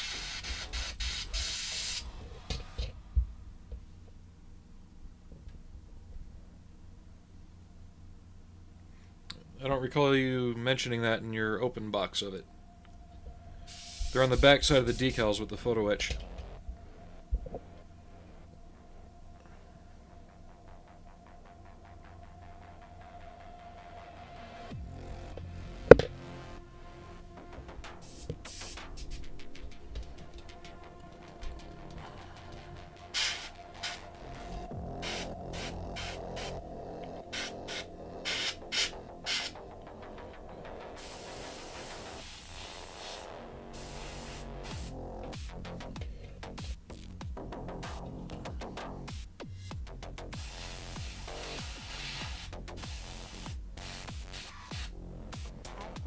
Student 20 said, I guess I can watch the beginning as I work tonight. I did notice.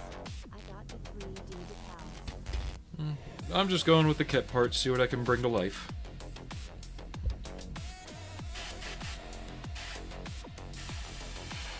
At Georgia Davis 7629 said canopy masks are kinda useless though.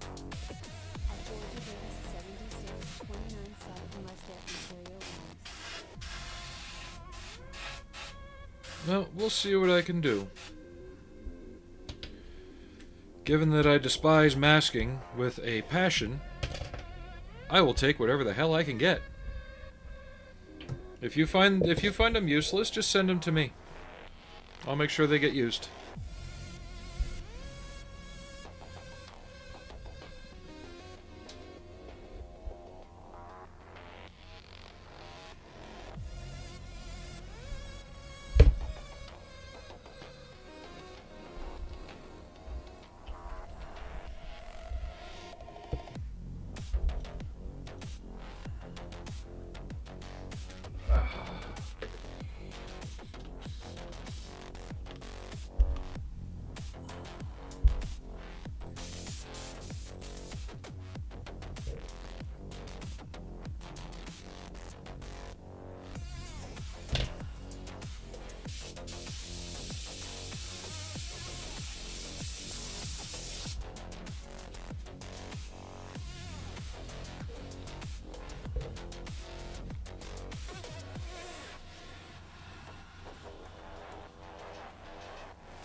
Might explain some of the issues.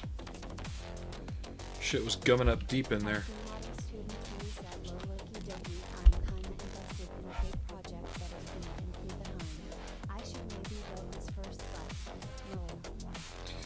Yeah, you might want to be ready on that hind.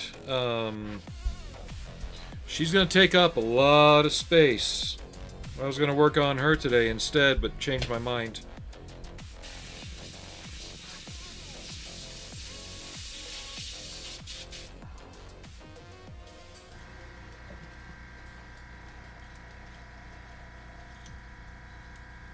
Model student 20 said, hi George. Happy Friday.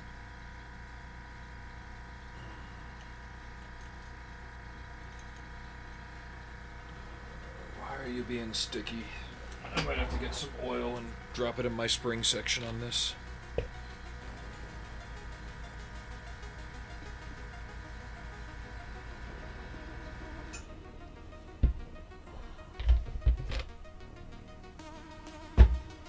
Georgia Davis 7629 said, hi model student.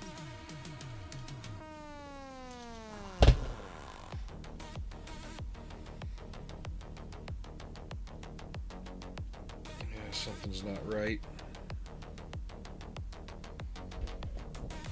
Oh, we're done with most of the airbrushing for the time being anyway.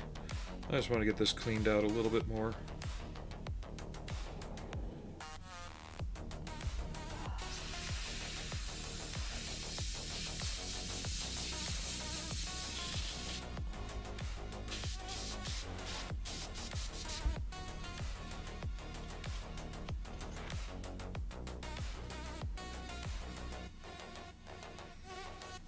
Yeah. Model student 20 said, I'm going 32 inches by 15.5 inches base.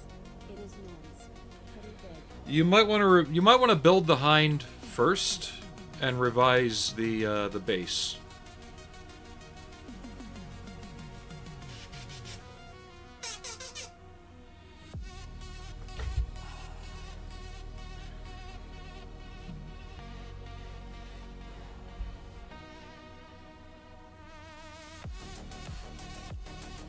Just take it from somebody who's also building the same aircraft.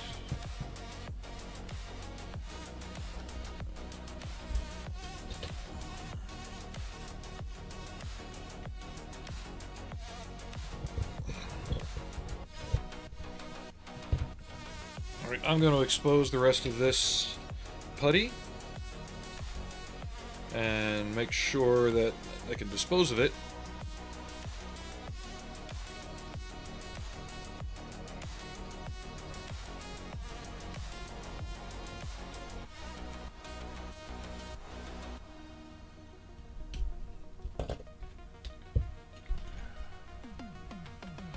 There we go. Slid right off of this just fine.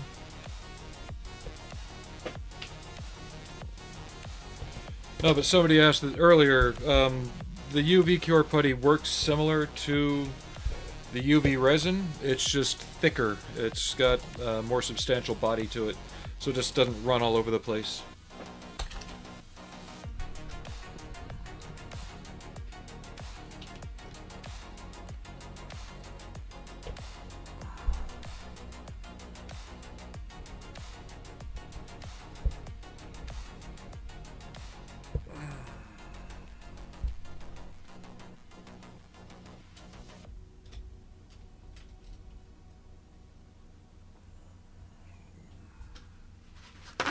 And I'm still kind of getting used to my new changed layout here. At B model student 20 said the hind can sit on top of a flat roof building, which gets those props up higher, hopefully helps. Even this bird is a fair size when completed. Oh, this thing's nothing compared to the hind.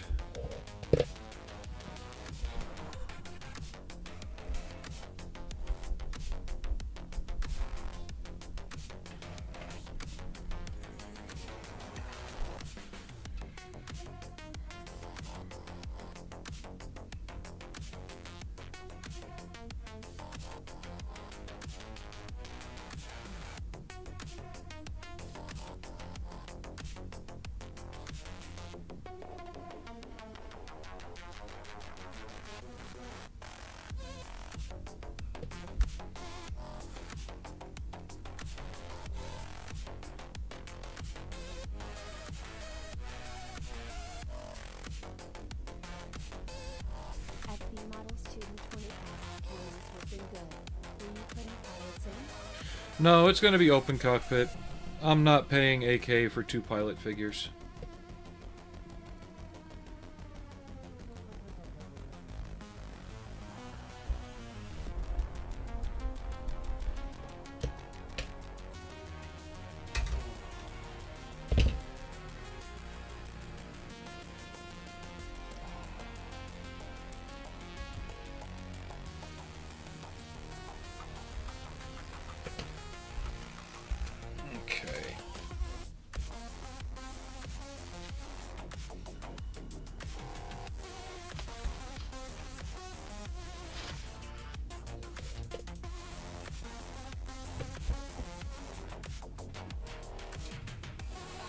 I tried looking for STLs. Nothing's out there that's current. No ground crew either. Unless I wanted to go for more of a Navy deck crew. Which is still a possibility. These are launched off of the smaller... God damn it. Amphibious carriers.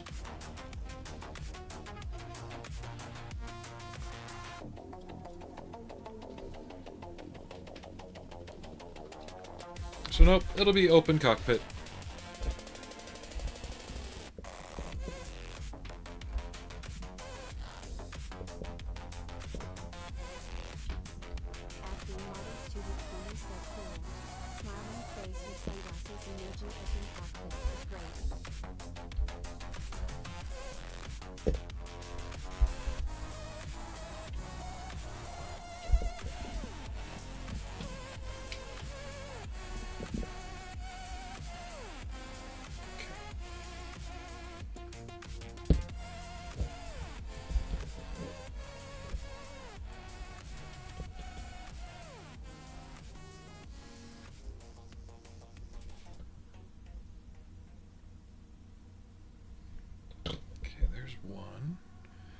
Because I'd like to at least get the front of the fuselage sealed up this stream.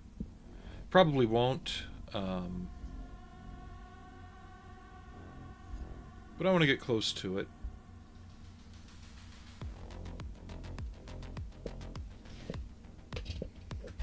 At the model student 20 said image is good and bright. Excellent on his end. Thumbs up emoji. Well, it's the same as the other camera, just a lot newer. I think I tested it with Allie's fur last week and it didn't glitch out.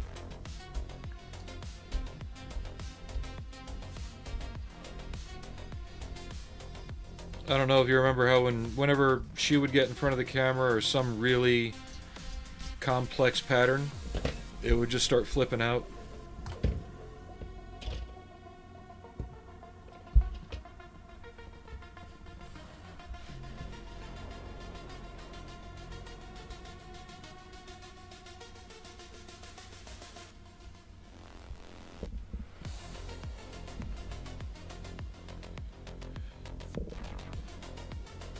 But now that we have the AH1Z, should I get the accompanying UH1Y, which is basically the Huey updated to the same standard as the Cobra, or the Viper as they call it now. Who's that? Hi, Frank. Oh, no, that's Allie. Hi, Allie. I thought you were down in your donut. Hmm? You a pretty girl. Yeah. Hi, girl. You want me to clear a spot for you? Here, we're doing more painting right now, so let me clear a spot. Get you a box. Allie. Allie. Hey. Got a box.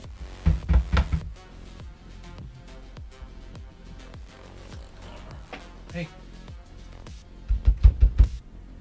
Come on. Oh, are you stuck? Yeah, you're stuck. There you go. There you go.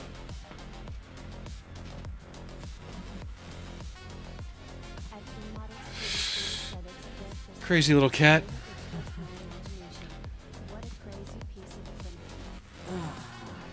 No, it will give you a sharper picture. It's their Pro Series one.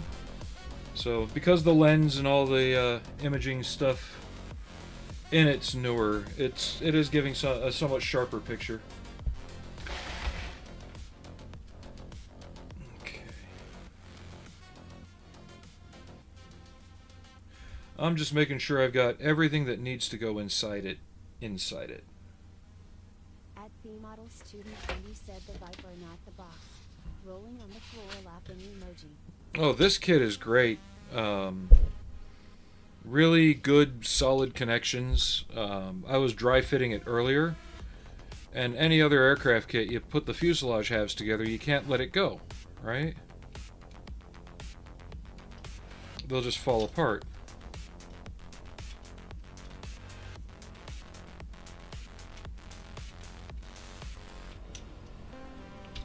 If my deficient fingers won't fail me now. Keep in mind, no glue.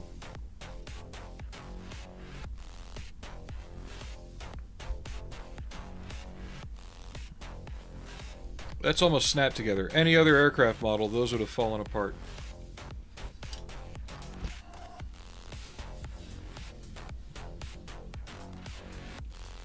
Ah, crud. Just gotta be careful of that thing still.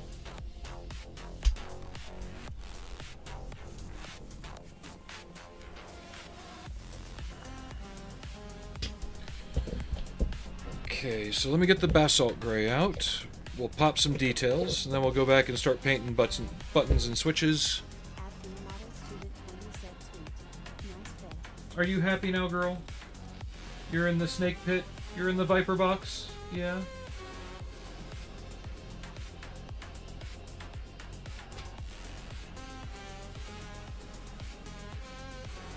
Yeah, I found if she has a box, she's not as likely to try and get in front of the camera.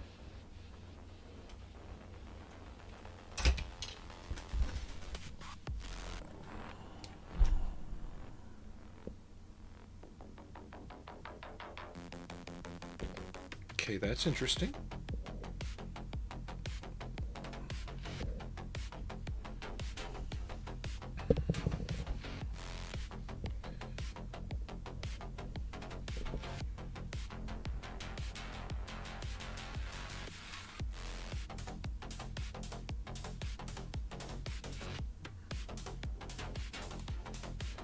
Yeah, unfortunately, this cockpit isn't very colorful, so I'm going to go through some pictures and see what I can pull to add something. I want to try and do it as out of the box as possible. At the model student 20 said the booty soft, which is my favorite. Blooming face with sweat emoji. Because unlike aircraft, which are generally, at least US aircraft, are generally dark gull gray on the inside with black consoles and panels. Helicopters are generally all black. There are some differences out there, there always is, but as a general rule, that's how it goes. I think that's it for that music. Let me get another one going.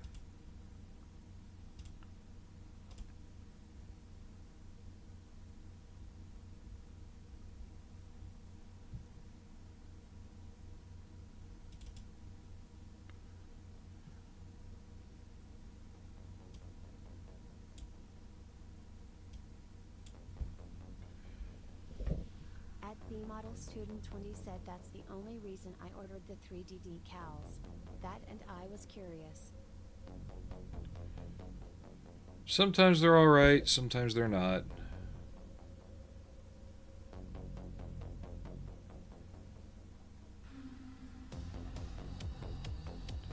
I might add some masking tape seat belts. I don't know. I want to kind of see how it all looks buttoned up, and then I can always add those after, even if they'll be a little bit more of a pain.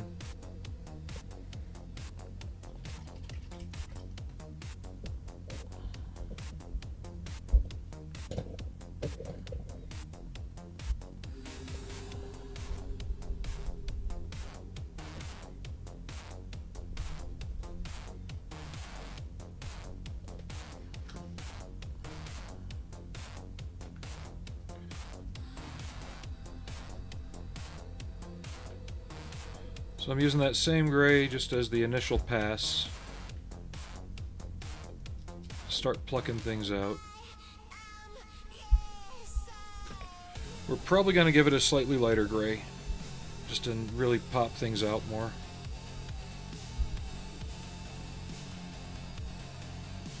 And now my heel starts itching. That's wonderful.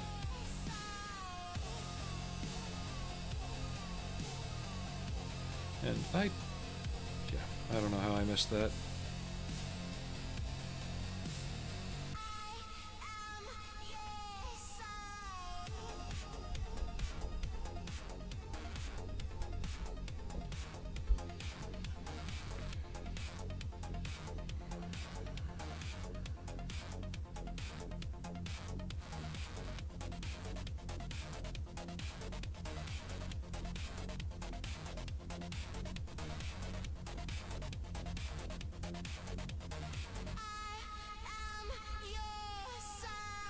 And I know on some of the airframes, all the different, like this tubing here, like again, I guess that's like an environmental system thing for AC and keeping the pilots comfy.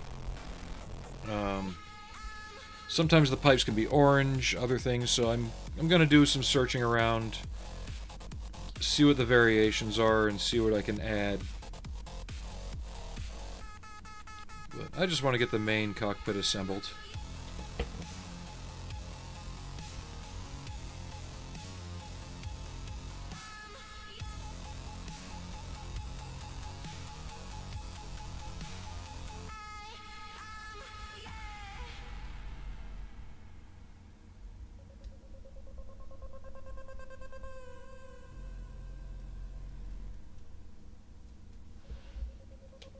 Give me 1 second. I gotta pause real quick.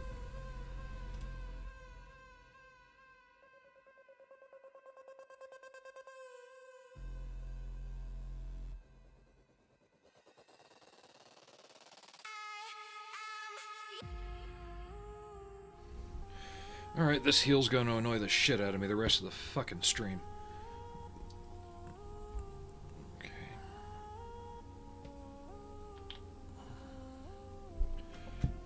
Because from looking at pictures, they say the camo's supposed to be light and dark ghost gray. But from what I'm seeing, the darker upper color looks more like ocean gray in comparison.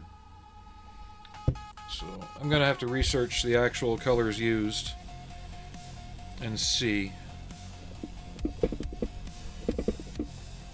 Because I have a feeling my suspicion might be correct. Because it's darker than the difference between light and dark ghost.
I'm really just using the gray to pluck out the edges and highlights, so it's not so dead looking and flat.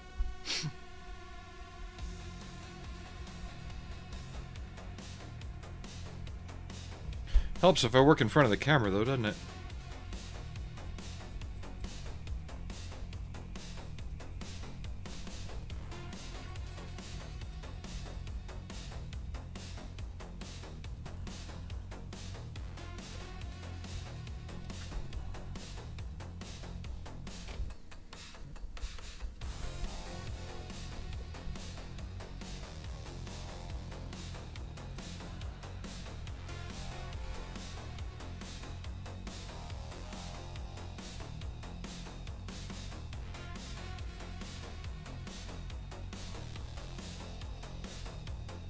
I still gotta get used to this setup, how I got it.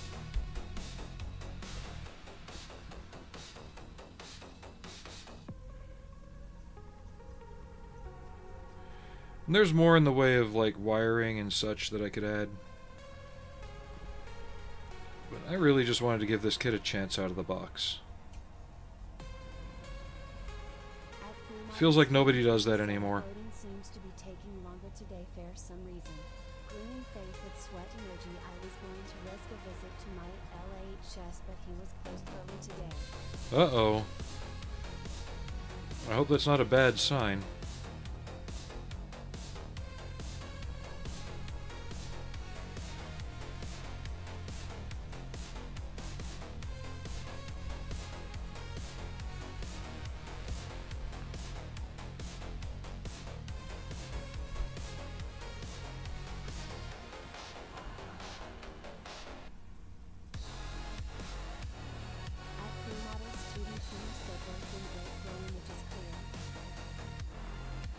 It feels a bit dark, but it's there.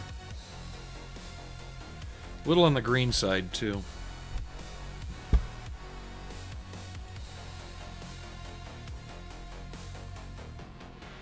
Won't allow me to adjust the hue, though.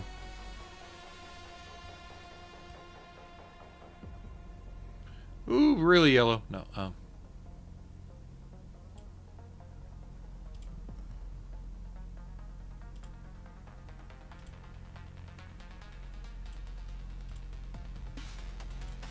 There we go. At model student team said I've never added aftermarket to anything before, other than attempting scratch break seatbelts.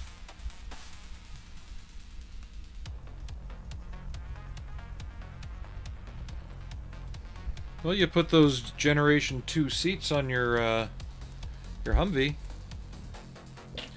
I might have to order some more light ghost gray because I think I am running out. I may not have enough to do this. Unless I might have a bottle in my 20-year-old tester's stuff over there.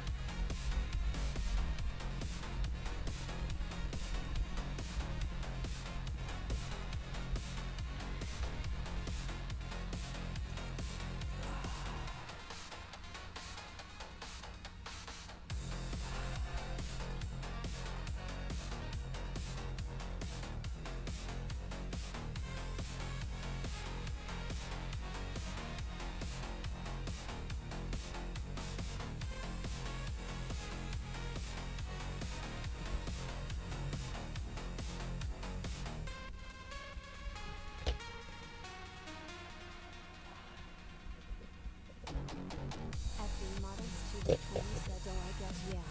Kinda didn't think of those as all printed out. If it didn't come with the kit, it's aftermarket, no different than if you'd ordered resin tires from somebody else.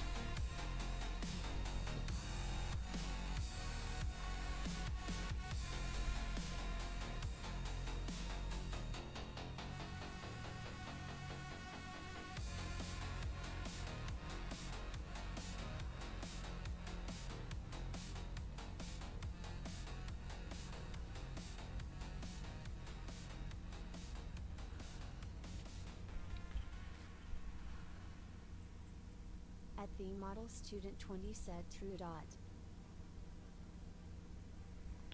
I almost started working on the Bushmaster today. But I basically finished up the ambulance Humvee, so I'm taking a break until December. Then we'll either finish up the Stinger or we'll start on the Bushmaster. Bushmaster's going to be a really quick build though. I'm literally adding nothing to it. Just swapping out the back plate for one that says AM General, and I've already got the wheels for it. Those are the only concessions, but it's not like I'm super detailing with photo etch or anything like that.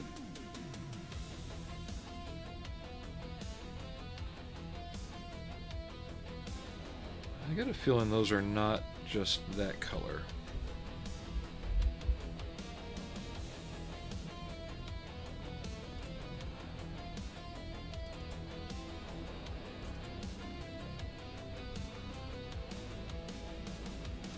I can't tell.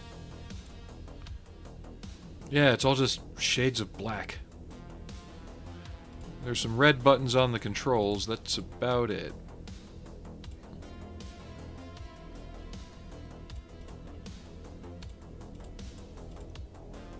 Yeah, I'll have to do some research before I button up the canopy and just add more to it.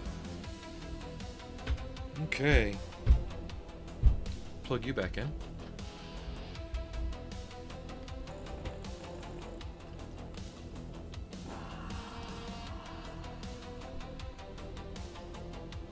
the model student 20 said someone is pining for a walk.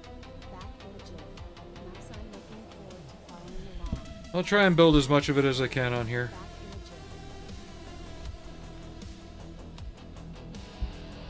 legit. 2 missed calls. And neither number looks familiar. Probably somebody wanting to talk to me about my Medicaid. Which I don't have.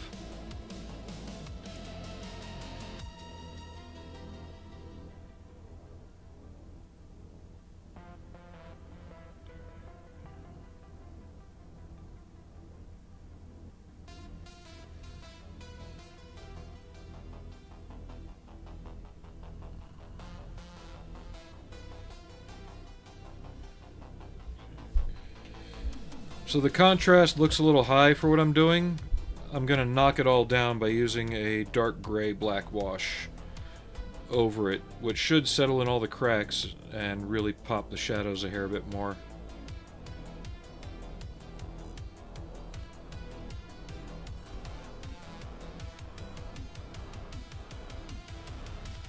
I hope. I guess we'll find out.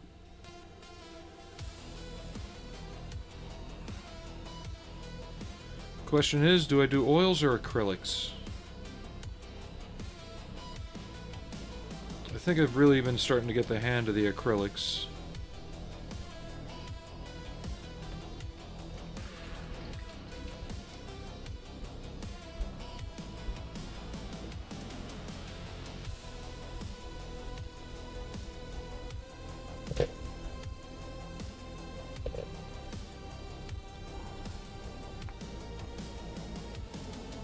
Hey, pretty kitty girl.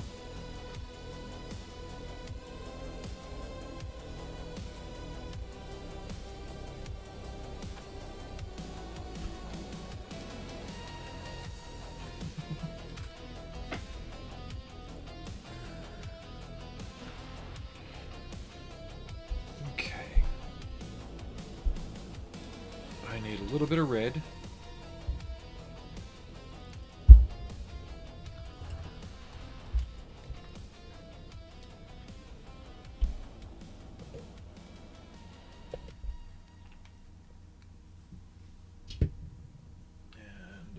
Tiny, tiny brush.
Apparently there's a photo etch part I was supposed to put in.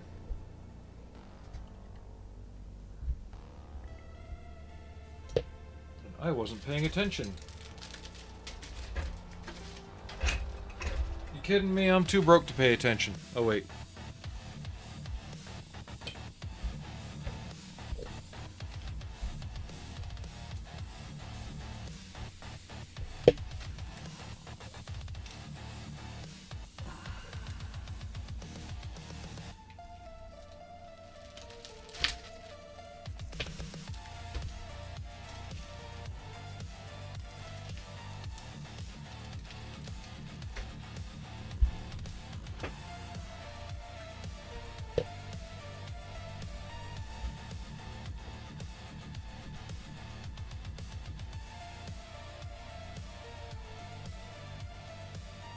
Really?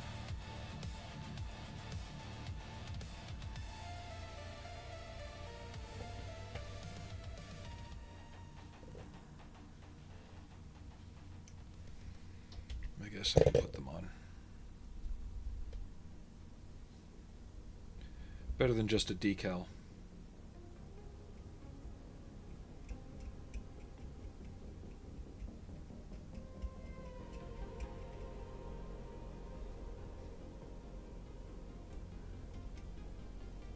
See, I was jumping around too much. Now I gotta go back and do this.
Wow, remind me to never buy X-Acto brand blades anymore.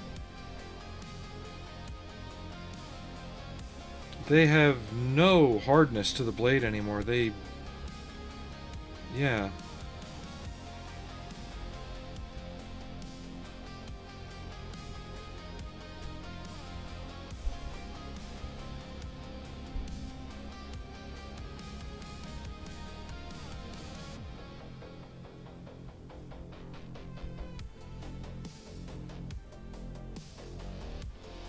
Okay. Super glue.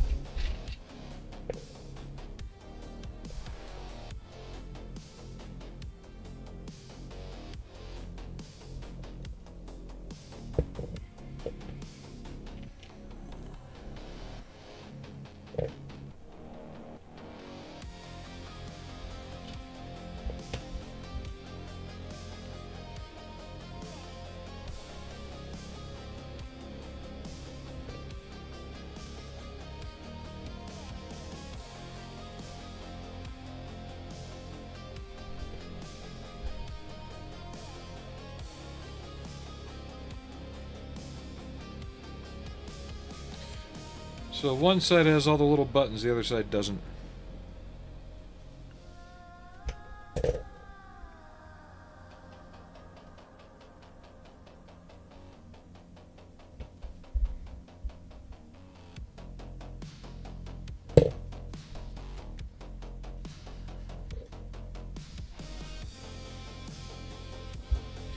Don't know how much is really going to add in the end. Guess if I'm really careful with my painting, it might pop out.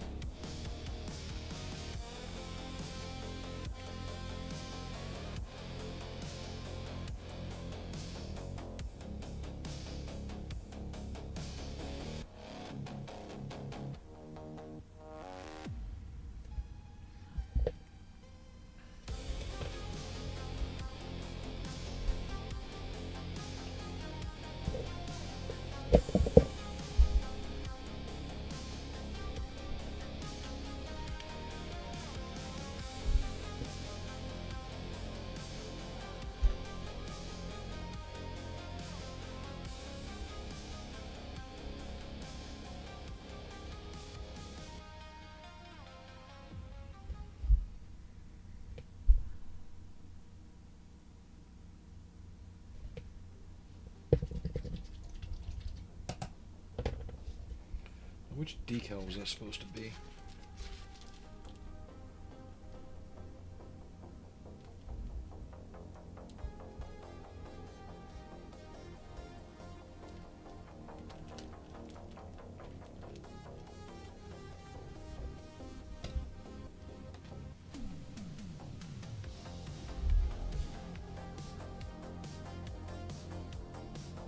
That's it, really?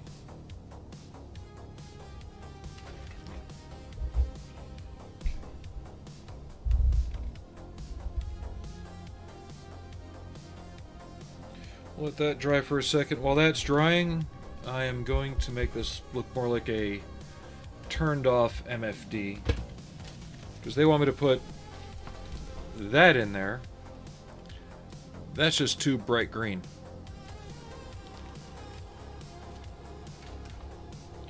So I'm just going to hit it with a green wash. Because if anyone's ever seen an old green screen or any kind of monitor like that, they're like a dark gray, black, green color. They're not, yeah.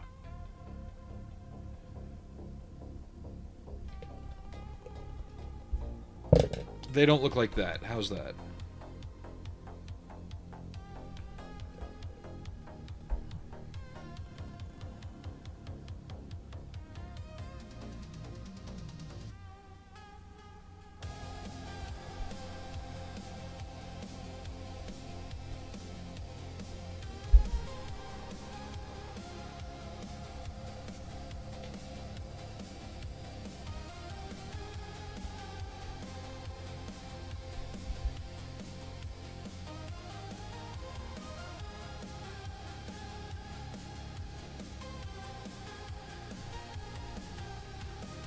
This might require a couple coats as it dries to build up the color.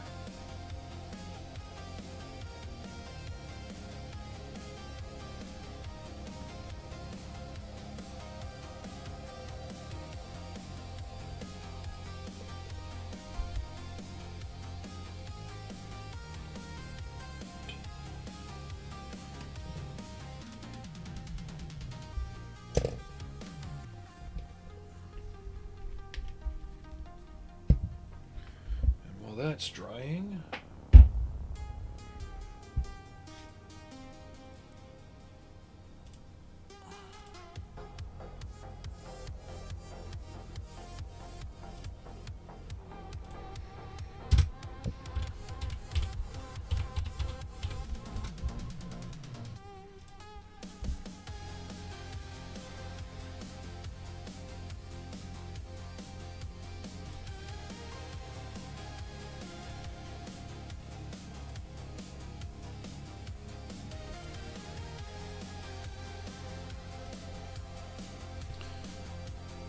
Yeah, there really isn't a lot in the way of colored switches and buttons in this thing. Just the red switches on the right-hand side. Not like your average modern fighter aircraft.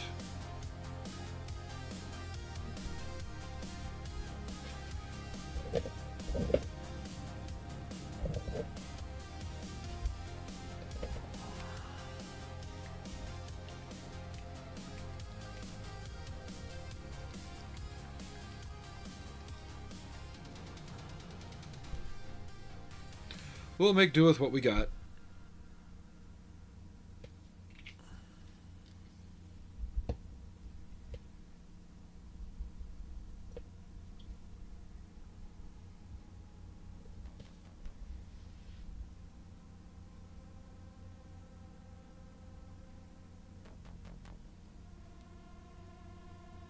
I got those buttons standing out real nice.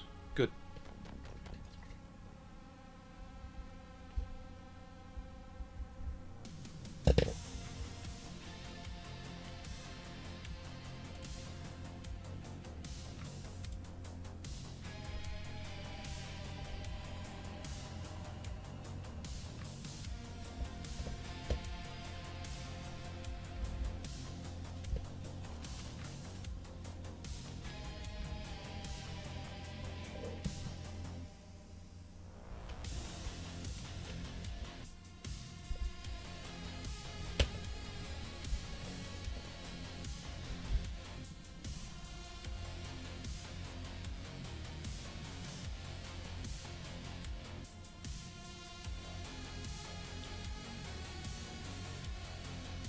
I'm applying a black wash now just to bring all the shadows back down.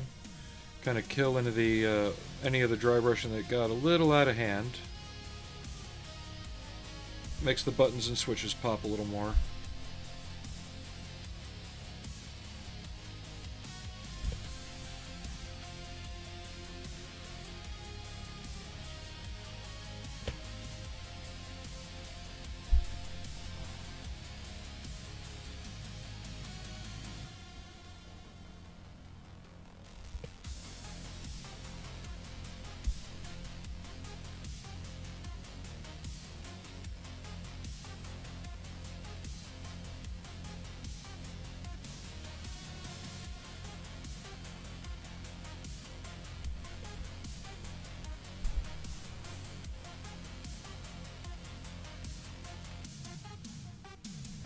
Since it seems I like to work a bit higher on the desk, let's move that like that.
See if autofocus wants to play nice. Oh yeah, you can see the little photo etch button pads I had to install there.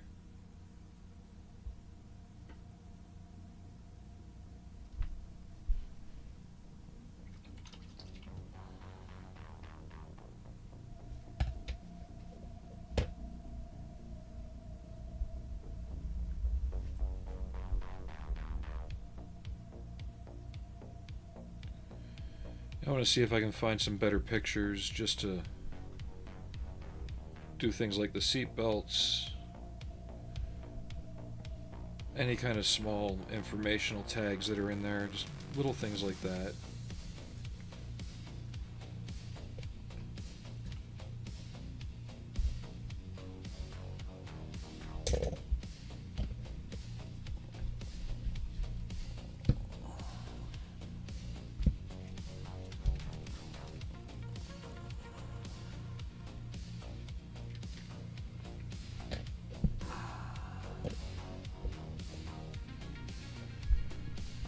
Give this another coat.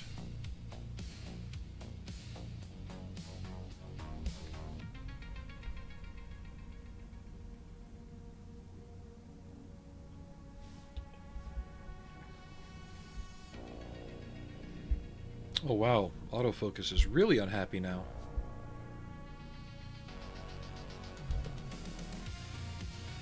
There you go.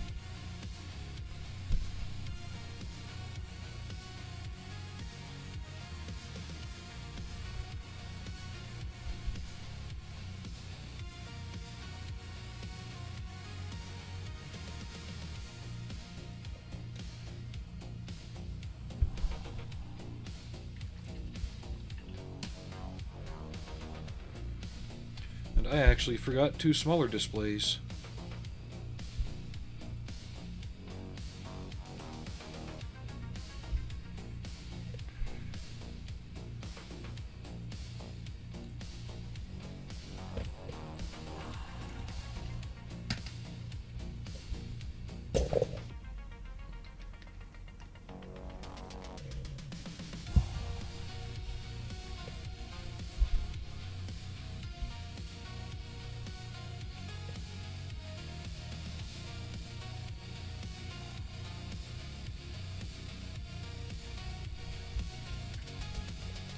Come on, seat. You got holes. Go to your holes.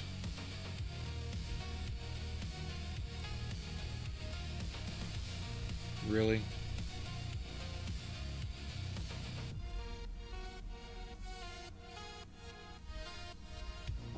Haha!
Something still feels off here.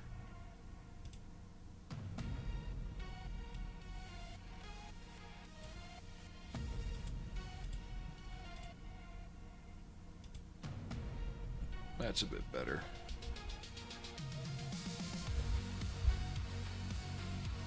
Or not. Wow, okay. Looks like I gotta fiddle with my camera more.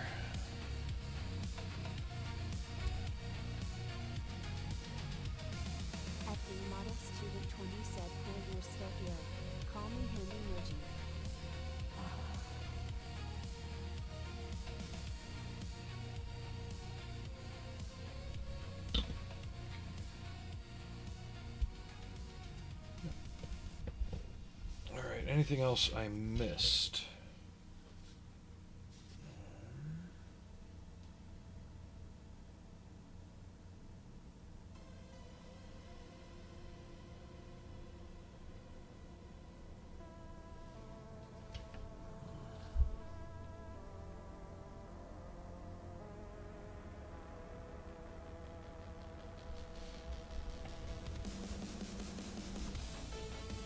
At the models to the 20 said work, that changed a lot while we were gone. Just some washes and stuff.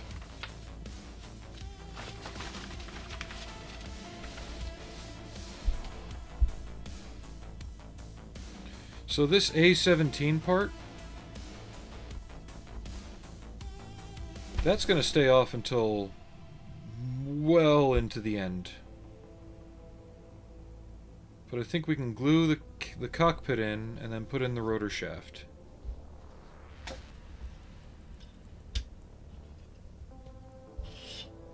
Like I said, any other detailing, there's enough room that I can kind of reach in and do it anyway. There's going to be some small off-stream things like adding the seat belts, but that's more because I need to hold it at weird angles and I won't be able to maintain it in front of the camera.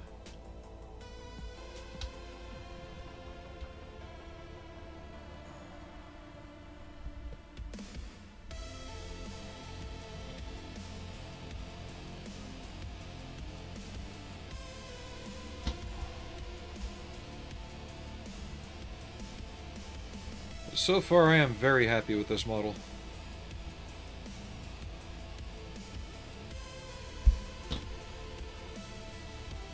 Good little 40 bucks spent on Amazon. Usually you don't get a nice solid kit like this for 40 bucks anymore.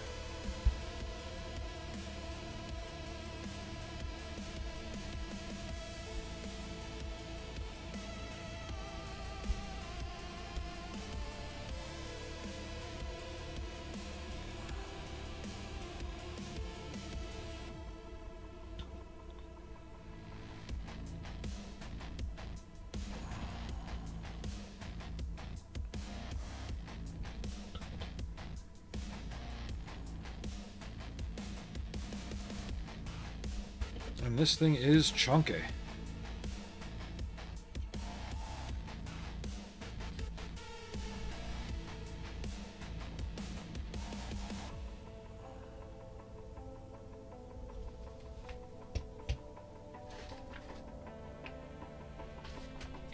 It's Charlie 5. Allie, you're making this harder for me, but we love you, so you can stay in the box. Maybe we'll have the audience vote you off the show, huh? At the models to the 20 said filming and building simultaneously is tricky. I found it a challenge with the third fail. It does look like a great fit for the value I thought as well. Well, everything on it's really, really good and chunky for the most part.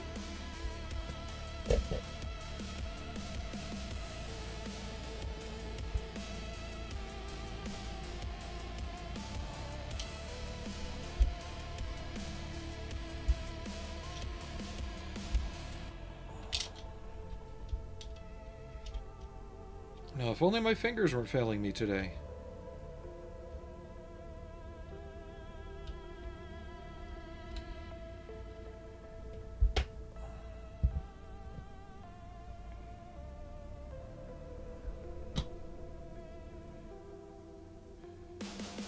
Yay, arthritis.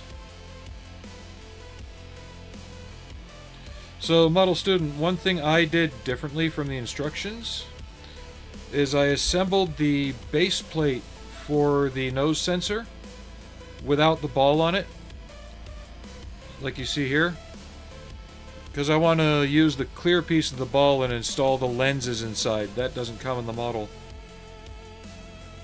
Because I noticed in pictures that you can see like the circular lens behind the prismatic glass. So I got that. Anything else I am missing? Oh, don't even get me started on knees, dude. Yeah, this little A17 part's gonna stay off for a while.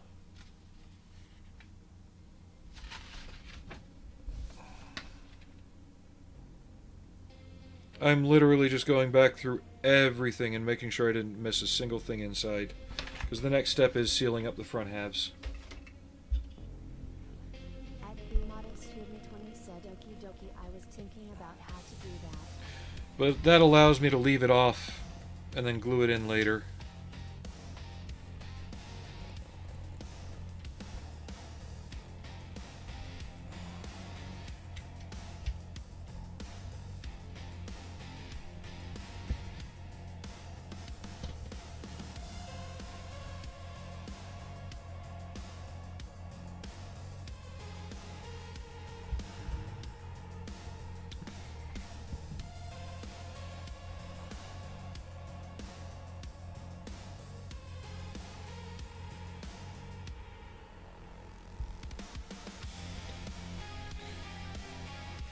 And you guys let me know if this camera kind of gets in the way too much. I can easily remove it.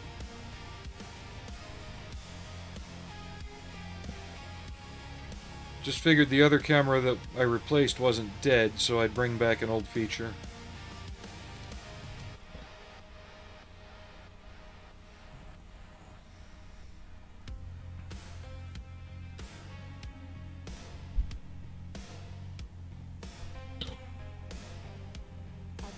Student 20 said, I was looking for small amount of holographic film for the lenses effect, found some but couldn't get PKG. I am going to use some pearl paints in clear and just put that on the inside of each lens area. And then that way it'll have the tint, because if you look at the pictures, yeah, they change depending on if the angle moves, but just pick a picture and recreate it, you know? Most of the time, the big one on the bottom is green. Usually the one on the bottom is green, and then the others are reddish purples.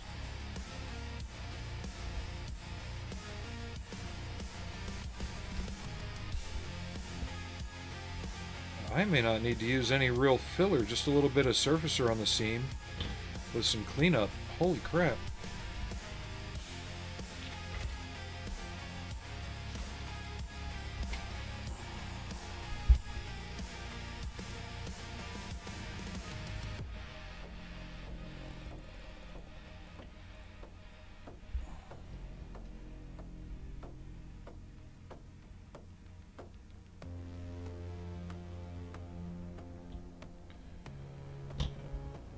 I'm still thinking I might get the AH1Y kit.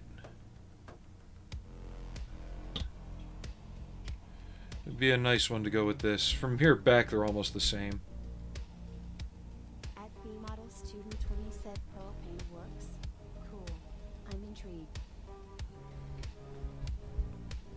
I just mix it with clear and then apply it.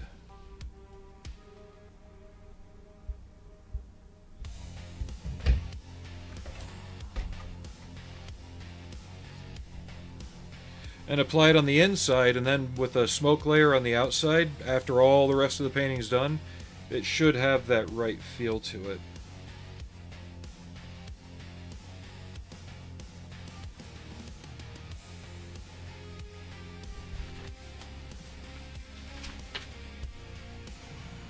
At B-Model Student 20 said, put in like a charm so far from. Very nice.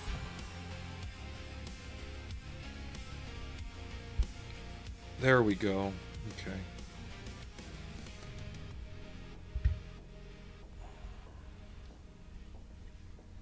That's meant to go under like that.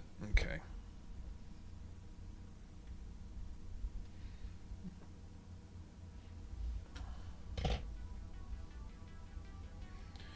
Because the canopy glass has to go into this lip right here. So there's like a tag on that that needs to go under and in. At B-Model Student 20 said, cool, I've never tried it, my friend just Yeah, I've got some pearl powders I've already got pre-mixed for like orange and green and purple.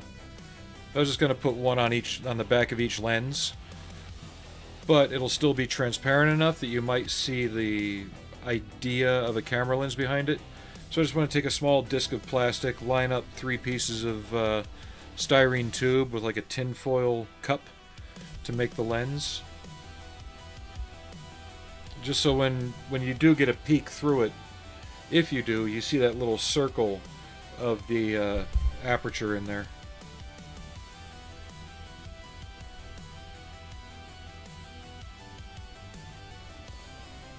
That's about the only thing I'm going to do with this kit. The fact they gave you the option for the clear piece means they could have given you something to put in behind it.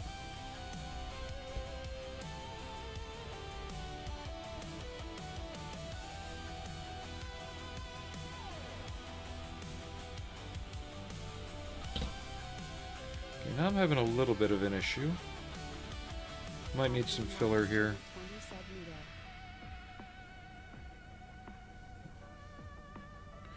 But this is all me just thinking out loud. It may work, it may not work. I don't know.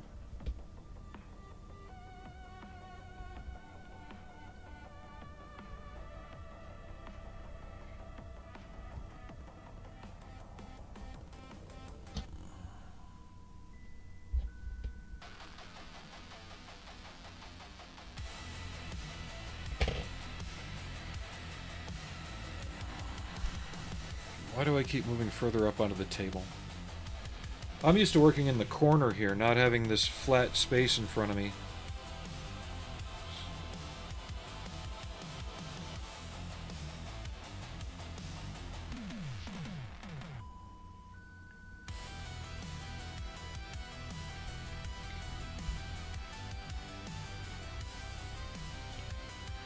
Yeah, this is looking like it just needs a little Mr. Surfacer.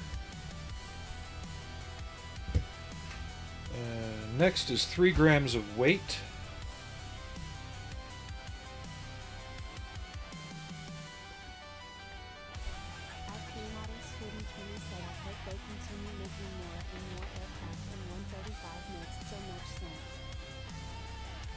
It can get expensive after a while.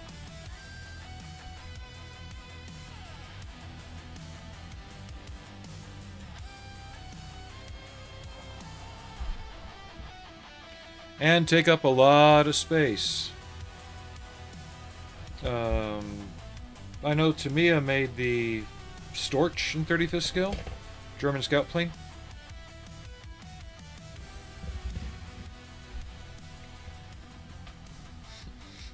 Yeah, I'm probably going to let this sit and dry now. So yeah, the instructions say you got to put 3 grams of weight right about here. I'm just going to make a big lump of AH1Z, pack it into the lower plate that goes there with the landing skids. So just put a big old lump of something heavy there. I like to use AH1Z because it doesn't react with the plastic.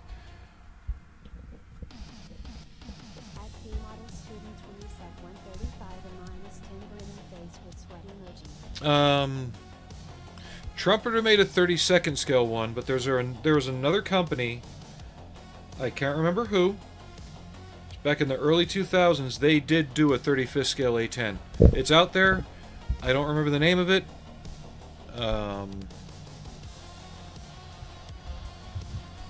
That's all I know.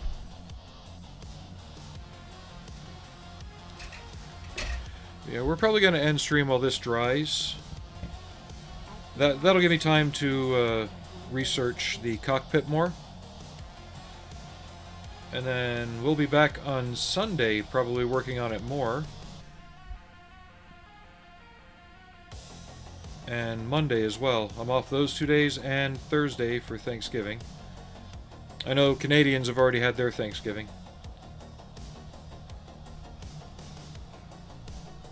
But yeah, I'm really happy with the fit on this model. And the details are very nice, really sharp. Academy has come a long way. But yeah, I want to research more on the parts of this you know, just to make sure that I'm getting decent colors and stuff in there. Seems very drab. But yeah, we'll be back Sunday with more of this. Until then, thanks for watching. Hope to catch you later, and have a good